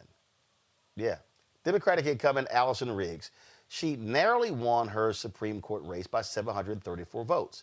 Her Republican opponent, Court of Appeals Judge Jefferson Griffin, has constantly challenged more than 65,000 ballots cast in the race, arguing that the State Board of Elections improperly allowed these voters to participate. Y'all, the Court of Appeals will now hear the case on Friday and has drawn national criticism from those who argue it could set a precedent for challenging election results across the country. Griffin did not act alone. The North Carolina Republican Party has supported his efforts and has joined him as a plaintiff in the case. Many of Griffin's arguments for disqualifying voters closely resembles the North Carolina GOP's pre-election lawsuit that aimed to purge voters from the state's rolls. Now, here's the deal. The State Board of Elections has already said, sorry, dude, there's nothing here. And so he is desperate for a court to somehow agree with him. Political system, I'm going to start with you. Here's the deal. If Allison Riggs is named the winner, Democrats have a 5-2. They're down. They have 2 seats on the Supreme Court. Republicans have 5. Next year, Justice Anita Earl is the only African American on the court. She is up. But here's the piece. 2028, 3 of those Republican seats are on the ballot in 2028. Democrats could flip that race, could flip the Supreme Court by winning those 3 seats.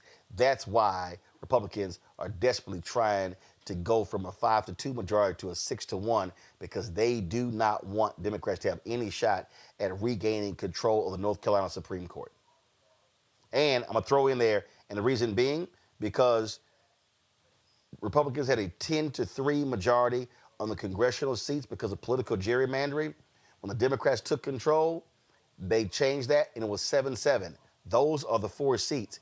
You go back to 7-7 in North Carolina, 7 Democrats, 7 Republicans. That means in Congress, Democrats would control the House by 1 seat.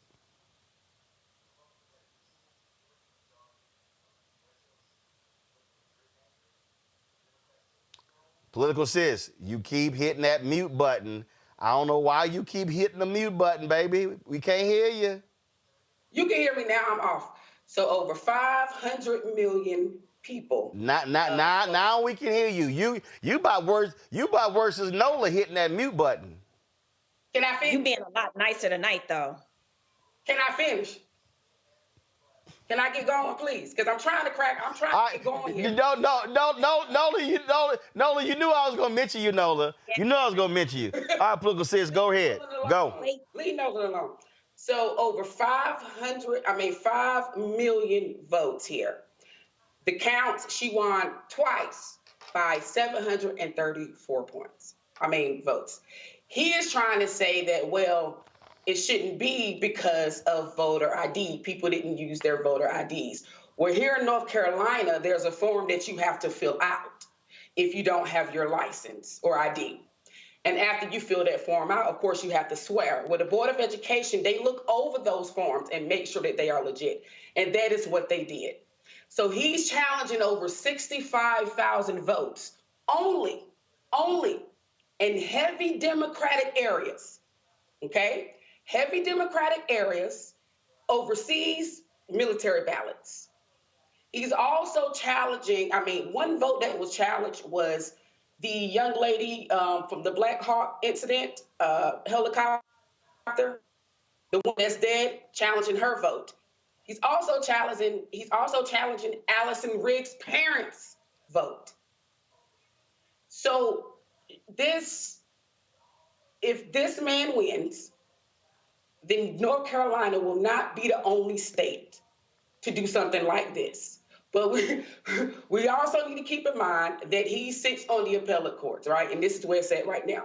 So you have 15 seats for the appellate court, and they go off on threes. Only 3 Democrats sit on that. Now, there are 2 people who gave to his election or to fight against Allison Riggs. They are not the ones who are going to be listening to the case. So that's good. That's fine. But if it makes it either way, it's going to make it to the Supreme Court. And if it gets to the Supreme Court, the Republicans that are in control are already talking about, or they already are saying that they're basically is going to give it to him. So this is extremely serious. But this is also another example of how these candidates, with all due respect to Allison Riggs, but these are facts, y'all need to come in neighborhoods. You need to come in Black communities and show your damn face. Because maybe, just maybe, if she would have done that, she wouldn't be just sitting at 734 votes. Reese, I just want people just to understand that this is a perfect example. Every vote matters. Sherry Beasley, when she was the Chief Justice of the North Carolina Supreme Court, Democrats had a 6-1 majority. She lost, so the white Republican who got mad that she was appointed Chief Justice ran against her. She lost by 401 votes. Republican won his seat. They could have had a 6-1 majority. It went to 4-3. Then the next election, it flipped, and then they took even further control. But she lost by 401 votes. I hope people understand Allison Riggs, 734. This is what we mean by every vote matters. Yeah. Yes. And can I say something, Reese, before you, if you don't mind? Can I say one more thing? She lost. Sherry Beasley. Let me explain something to y'all about Sherry Beasley. Beautiful sister. But she focused on rural areas. She did not come in the hood. And do you know that people had to pay for her signs? Who the hell living in the hood gonna pay for your signs? And they don't even know who the hell you are. So once again, every vote counts. And to be honest, those 2 elections, she could have won the first time. Just FYI, I'm sorry about that. Oh, no, I listened to you. Reese, go ahead. First, I don't have a problem with you, but with you jumping in. But to Political Sisters' point, I definitely feel like it does go to show that, and to Terrance Woodbury's point, we just had a whole segment on this. The Democratic Party too often takes the base for granted, and they feel like that's the choir. I'm just preaching to the choir. I'm wasting my time going and engaging and having conversations with those people because they are already votes that I feel like I can bank. Not understanding that when you don't engage, then your voters who are being targeted by Republicans, by the opposition, to be more disillusioned and disengaged with the Democratic Party, stay home. So there's that part.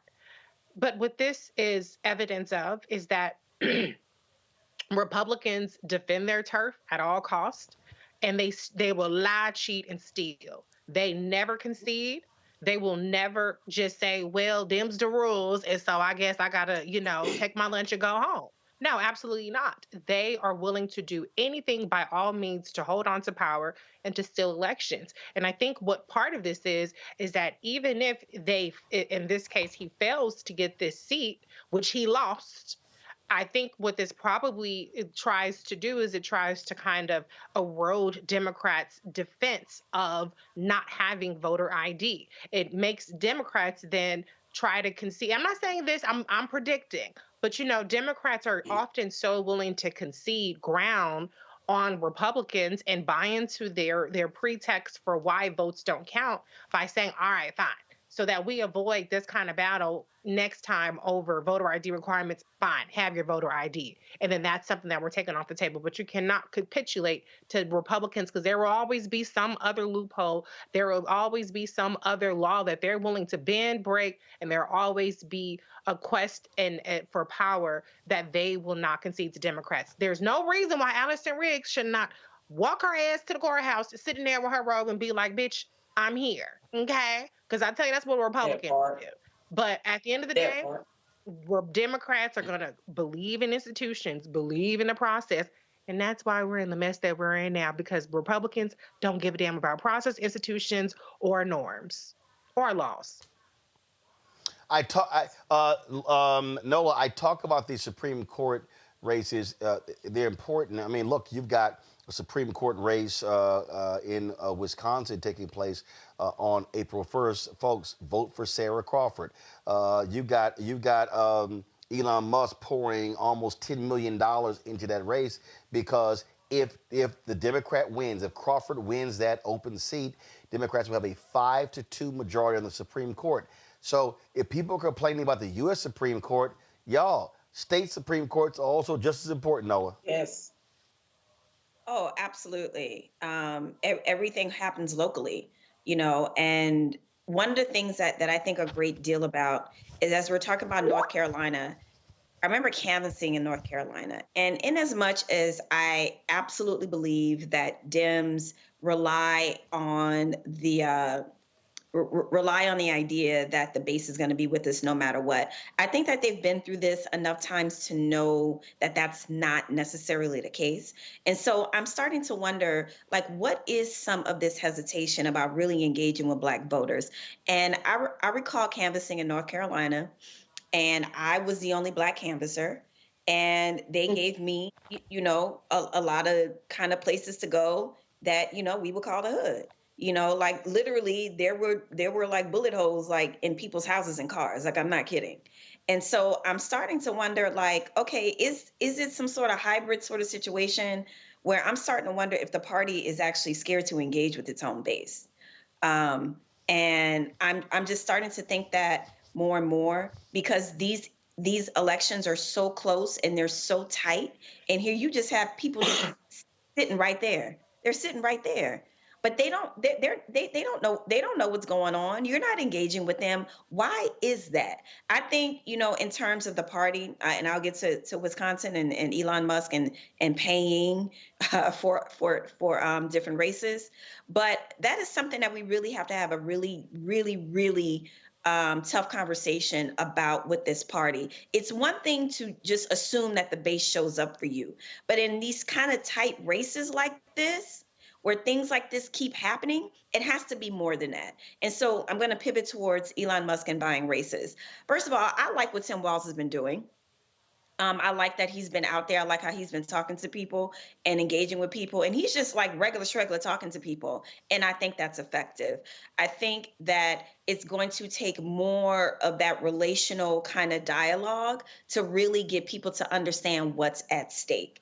And the one good thing about Elon trying to buy this race is how negative the negative perceptions and the how negative his brand is right now. I think that will help, and people need to continue to lean into that. And we've talked about this until the cows came home, that Democrats really need to dig in. I know that they're still trying to find their way, they're still trying to find their messaging, but right now, when Elon's brand is so toxic, That's when you lean in. That's when you go for the kill. And that's when you remind people who he is and what he's trying to do. The rest of the world understands quite clearly because he's persona non grata in a lot of these places. We need to get on board with that too. Yeah. So folks, check this out. So, okay, go ahead. I just want to say, we cannot, to Nola's point, we cannot bitch and moan about how weak and punk ass the Democrats are. When we have multiple races, the Wisconsin Supreme Court state race, there are 2 special election races. Now, granted, those are very red districts, but we cannot continue to bitch and moan about Democrats being weak when we do not give them the power. Democrats are handcuffed when they're in the minority. And yes, we would like the theatrics, and yes, we would like them to resist and protest and block and all kind of shit. But the math is still the math. And so 89 million people sat out in 2024, and polling has shown that 83% of them motherfuckers have the audacity to not approve of Donald Trump's performance, but they did not vote. And so guess what? Now we're all stuck with it. And so now is the time to not just put our foot up the Democrats' asses and say fight, but also turn to our neighbor and say, neighbor, get your ass out and vote. If we want to make a change, we have to do that, because if these elections come and go and Republicans win, then that tells Republicans, keep doing what you're doing. Keep dismantling the government. They ain't going to do shit. Yeah, they'll scream at town halls. Yeah, they'll drag you on Twitter. But at the end of the day, when the rubber hits the road and it's time for them to put their money and their votes where their mouth is and get us out of power, we ain't got shit to worry about. That's right. Folks, we told you all about, yesterday we had Spike Lee on talking about, of course, the DOD removing the removing the pages regarding Jackie Robinson. Well, there's been a little fallout. That Pentagon spokesman who issued that really idiotic statement, he's been sidelined. John Ulyott, something like that. Y'all, because this is how dumb this man is. He actually released a statement. This is what he released. He said, as Secretary Hegseth has said, DEI is dead at the Defense Department. Discriminatory equity ideology is a form of woke cultural Marxism that has no place in our military. It divides the force, erodes unit cohesion, and interferes with the service's core warfighting mission. We're pleased by the rapid compliance across the department with the directive removing DEI content from all platforms. In the rare cases that content is removed, either deliberately or by mistake, that is out of the clearly outlined scope of the directive, we instruct the components and they correct the content accordingly. Now he also issued, this is actually a broader statement. He said, everyone in the Defense Department loves Jackie Robinson, as well as the Navajo Code Talkers, the Tuskegee Airmen, the Marines at Iwo Jima, and so many others. We salute them for their strong and, in many cases, heroic service to our country, full stop. We do not view or highlight them through the prism of immutable characteristics such as race, ethnicity, or sex. We do so only by recognizing their patriotism and dedication to the warfighting mission like every other American who has worn the uniform. Well, first of all, you dumbass. And he's getting ripped by this statement, Nola. And the reason he's a dumbass, let's see. It's a little hard to remove race from the Tuskegee Airmen. Because it's kind of hard.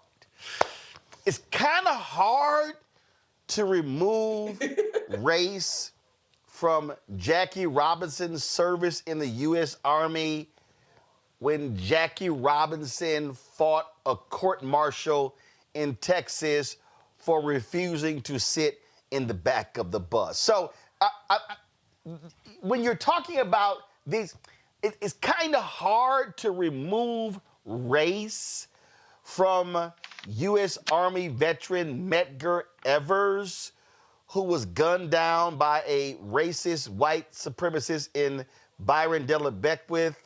It's kind of hard. This is how dumb these people are, because, no, we're only going to recognize their patriotism. Oh, damn, I'm sorry. How do we ignore that the armed forces was segregated when Jackie Robinson was there, and the Tuskegee Airmen, and it wasn't until a Harry Truman executive order in 1948 that desegregated the military. But we're just going to move that race stuff aside, and we're just going to focus on them being a great warrior. I see why this dumbass got sidelined. Yeah, it's a complete, it's delusional and it's intentional erasure. The MAGA folks have a really hard time confronting their own racism, confronting their own allegiance to white supremacy, and they hide behind the First Amendment. And this is where we are. I can tell you, I went to high school in Pasadena. My family lost a lot of, we lost properties in the Eden Canyon fire. And I can tell you that this was definitely a wound, another wound for the community. Because, Jackie Robinson is a product of Pasadena. And so this felt like it felt like a double slight against Blackness, right? Because you have a whole community that still supports him. I remember winning Miss Black Pasadena Altadena, and one of the proudest parts of that honor was the way that they parade you through the Jackie Robinson Center, and so he's part of the Black culture in Pasadena and Altadena. And so I was happy to see all the pushback. I was definitely part of the pushback, and then especially being in security and defense. Now, this is what I will tell you. You talk to some enlisted folks, and some of the things that they will say that they had a problem with diversity, equity, and inclusion has absolutely nothing to do with highlighting heroes who went through the impossible to do the phenomenal. That is a big difference. And context matters, history matters, and what they are doing is trying to intentionally erase their culpability in racist and violent behavior. That's the reality. And they are using diversity, equity, and inclusion as a shield for that. Now, like I said, there are some enlisted folks who say that some of the stuff regarding diversity, equity, and inclusion for them went too far, but it is not this. Political sis? The Navajo code writers, do we not say anything about that? They weren't white, they were Native Americans, and this is how they helped out in World War II because they were able to talk in codes. What about in Japan, the guy who put the flag up in Japan, Jimmy, I'll mess his name up. What about him? So there's no way you can escape race. I feel like they're offended because a lot of these people we're talking about, the majority of the people that did so good under certain circumstances were people of color. So erasing that's something you can never erase. Black history is American history. And unfortunately, can somebody tell me what the hell is white history? Do they have history? No, they don't. I digress. Reese. Listen, the gaslighting is not going to work. It's funny how y'all want to be colorblind when it comes to our heroes and the racism and abhorrent conditions that they overcame to be people of note. But when it comes to DEI and trying to make DEI the face of didn't earn it, all of a sudden you see our Black asses. All of a sudden you want to, it's color this and woman this and, whatever else this. Get the hell out of here. If we can be the face of DEI when you want to say that we didn't earn it, then we can be the face of DEI when it's definitely earned it. And we can definitely get our just due for being Black people, specifically Jackie Robinson and the Tuskegee Airmen, or the 6 AAA too. They haven't gone around to that. That's not checked and erasing that history. Thank you, Tyler Perry.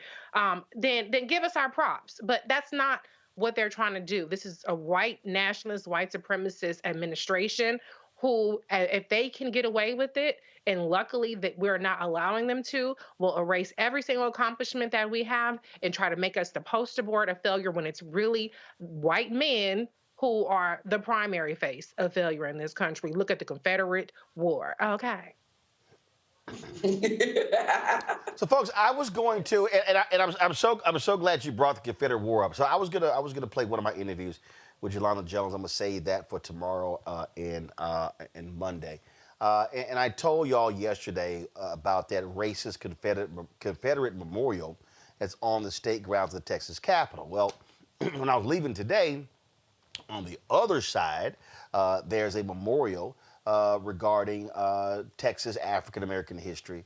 But it's something that's real interesting, though, because on one side of it, they salute two men of African descent who helped Texas win independence from Mexico. And y'all gonna hear me talk about, because in the placard, it also shows how they were free black men, but then they had severe limits on them operating. Well, hell, it sounded like they were in prison. So I want y'all to see this, because I need you to understand this is why history is so important. This is why factual statues and memorials are so important, because if you don't, and let me just say this real quick, and I mentioned this yesterday. And I'm gonna try to be as well. I can't even do that. So y'all people who don't want me to cuss, I'm gonna let y'all just turn it down for 10 seconds, because I got no other way to say this, because it actually ticks me off. So if y'all don't hear me cuss, I want y'all to turn TV down. 5, 4, 3, 2, 1. I am sick of these fucking idiots who say when a black statue is raised, it's performative. Or they say it's symbolic. I'm sick of you assholes. Why?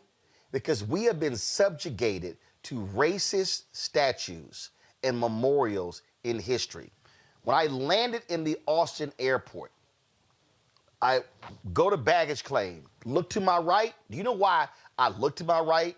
I didn't take a photo this time because I always do, but there's a statue of the late Congresswoman Barbara Jordan in the Austin airport. When I go through Atlanta, I always see that placard, that plaque of Mayor Maynard Jackson.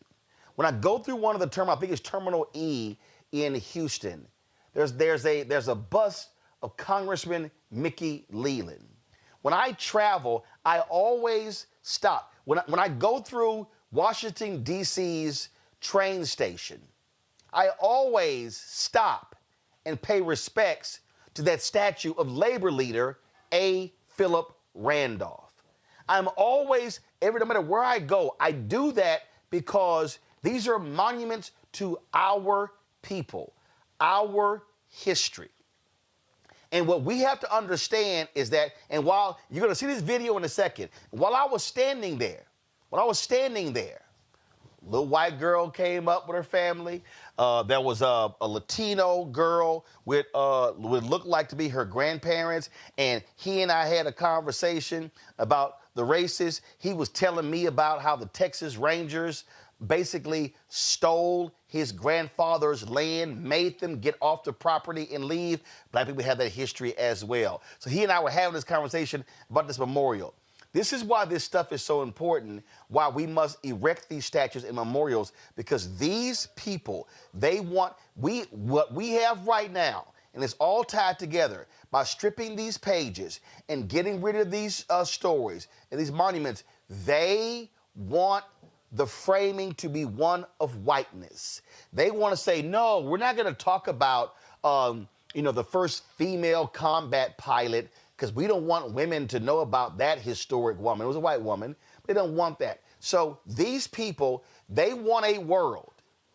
Donald Trump, Peter Hegseth, J.D. Vance, they want a world where it's all about white men. And we, black people, need to stop this bullshit of, oh, well, that's just symbolism. We need a check. We need this. Well, how about you try to get both? Why do we have to piss on black monuments and black statues and black plaques to go, well, that's just symbolism? Well, how about some of y'all, and here's the other deal. I'm just going to go ahead and say this. Every one of you assholes who say, oh, it's symbolism, I want to see your voter registration card. I want to see how many elections your punk ass voted in. Because, see, it's a lot of people out here who love talking shit, and they don't go vote, but they always got something to say. And so it just sort of crap that sort of just gets on my nerves when they do that. So I want to play this video for y'all because many of you may never have seen this, but I want you to understand that this is why this show matters and why we do this, because there are black museums all across this country, small, medium, large. There are black monuments and statues, and every single one of you should make an effort that when you visit a place and you seek out, you take a photo, you do whatever, and you share it, because our people need to understand that our history is damn sure just as important. Watch this. So, folks, I'm here on the Texas ground. So, remember I told you about that Confederate memorial? It's literally right there. So, right across from this is this African-American History Memorial. And so, what you'll see with this particular memorial is you see how they have these depictions of Battle of Goliad, Texas statehood, and how people of African descent fought for Texas Revolution. So you got Hendrick Arnold, you got Samuel McCullough, and so you'll see right here while they have this battle for Texas independence from Mexico and laying out, of course, this particular history. Now, keep in mind, the Texas Revolution was about slavery. Wanted to free themselves from Mexico because Mexico had actually gotten rid of slavery. And so, there are people who were people of African descent who were fighting alongside these folks, the Texas Army, and they actually were fighting for the segregationists. All right, and so here you have this monument again to these African Americans or who people of African descent who fought. So that's why you'll see right here, Hendrick Arnold and Samuel McCullough played important roles in the Texas Revolution and the formation of the Republic of Texas. After Texas became independent, both were considered free blacks, but they were placed under severe legal restrictions. So isn't that amazing? Here they actually fought for the state, and they actually were restricted. You see how crazy this is? And so this is the reality of what it meant to be black in these slave territories. Now, when you go on this other side of this particular monument, then you're going to see the focus on emancipation. So this is a beautiful monument here. So you see here the depiction of enslaved people of African descent. You see, of course, the cotton right there. You see they got this Texas Capitol here. And so then you go down here and you see these placards where they lay out exactly when the first people of African descent first came. Then you see right here, slavery during the Mexican national era. And so this monument actually details that particular history. So I'm going to give you a wider view of this. And so when you look at this amazing monument and what it looks like, and so what they've done up here, so zoom in here, so you see they have this black woman holding the Emancipation Proclamation. Give you a better view of her. So you see it there in her hand. And so then, of course, when you come down here, you see all of these different images right here as well. Now, when we go back down here, I told you we had slavery during, well, first of all, go back over here. We had slavery during the Mexican national era. And so this details slavery. Then it details, again, more slavery during the Republic and early statehood of Texas. Then over here, it details the Civil War, emancipation, and Juneteenth. All that information right here.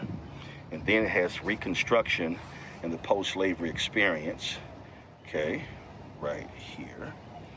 And then we have post-Reconstruction challenges and achievements. So, got all this right here. And then you have major achievements of African Americans or people of African descent here in Texas. So you see they got all different people: Bessie Coleman, Doris Story Miller, Barbara Jordan, Mickey Leland, They got all of this. And so this monument was fought for the folks here to erect in order to set the record straight when it came to Texas history. And because again, and it sits right across from that memorial over there to those white domestic terrorists who kept these folks over here, who wanted to keep the people enslaved. So just understand what Texas independence was all about. Texas independence, okay, right there, that Texas Capitol, 14 feet higher than the U.S. Capitol. Texas independence was all about maintaining the institution of slavery. Man, it must be something, political sense, to be a person of African descent who fought for Texas's independence when the goal of Texas getting its independence was because they wanted to keep slavery. This is the problem with taking civics out of education, away out of the classrooms. Thank you for showing that. It almost made me cry. This is not the only story that we hear. We fight so hard for independence. I can go back even here in North Carolina, what we did. It's important for us to understand and know our history, because if we don't, like what's going on right now, we go along with people who want to repeat the ugly part of our history. So again, thank you for showing that, but it just, I don't know, I'm a little bit knocked down from that, because you go back and forth with your people about the importance of like what's going on right now. You know, they don't want to bring up the part how Trump is literally just gutting our civil rights, our voting rights. They don't know that. But if you bring up something about money, they know about that. And the fact that a white racist ass man can throw money at us, at our people, and get their attention instead of what's going, like the negative part, like that's, okay, we're going to give you some money, but at the same time, we're taking your rights away. What the hell is $1,200? What the hell? I mean, it is a lot to some people, but that shit doesn't last. Your freedom, your civil rights, women's rights, that is worth more than anything. So, you know, that's what happens when they take civics out of education. Well, Nola, at the end of the day, this is on us, and this is where we are going to have to make sure that we're telling the story, our kids understand it, their kids understand it, because their desire is for this generation, the next one, and all in the future, not to truly know, as Paul Harvey always said, now the rest of the story. Mm-hmm. Listen, you know, this is something that I think a great deal about. And, you know, I would go as far as to say that as Americans, we don't appreciate history, right? And what the MAGAs are doing, they are mythicizing. They are making up stuff about their greatness, right? I mean, that's what drives white supremacy. It's this made up myth. And so when I think about that, I think about, okay, what's going to get younger Black folks interested in this history? You know, is it to tell these kind of stories about, you know, the people that fought for their freedoms, you know, to preach at them, right? To kind of talk at them, more than trying to figure out how to make this a vibe, essentially. You know, like I think that this is an opportunity for some level of a new Black Renaissance to emerge, where it's more inclusive, where we include all the things, you know, not just the highbrow Black things. But I definitely do think that this is an opportunity to figure out how to engage with the generations of Black folks that we have lost. You know, they're just not interested in these things. I can still recite Langston Hughes poems that I was reciting in the 5th grade, you know, but that's just not the world that we live in. So how do we meet this moment? You know, how do we talk about Black history as it sits inside of American history, as it is the foundation of American history, how do we talk about it beyond preaching? How do we talk about it beyond chastising? That's what we need to figure out. And I got to go. It is about educating, Reese, pure and simple. It's about educating, pure and simple, Reese. Oh, absolutely. You know, to your original point, you know, this isn't a zero-sum game. Sometimes we get caught up in that, or people who want to say, we don't need symbolism, we need action. Republicans leave no stone unturned. We started off the show talking about the dismantling of the Department of Education. People should go to project2025.observer. It shows that there are over 30 agencies in which Project 2025 has objectives. 41% of Project 2025's objectives are already met or in progress. And so the idea that we can only do one or two things at a time, the idea that we can only ask for one or two things at a time is completely a foreign concept to our opposition.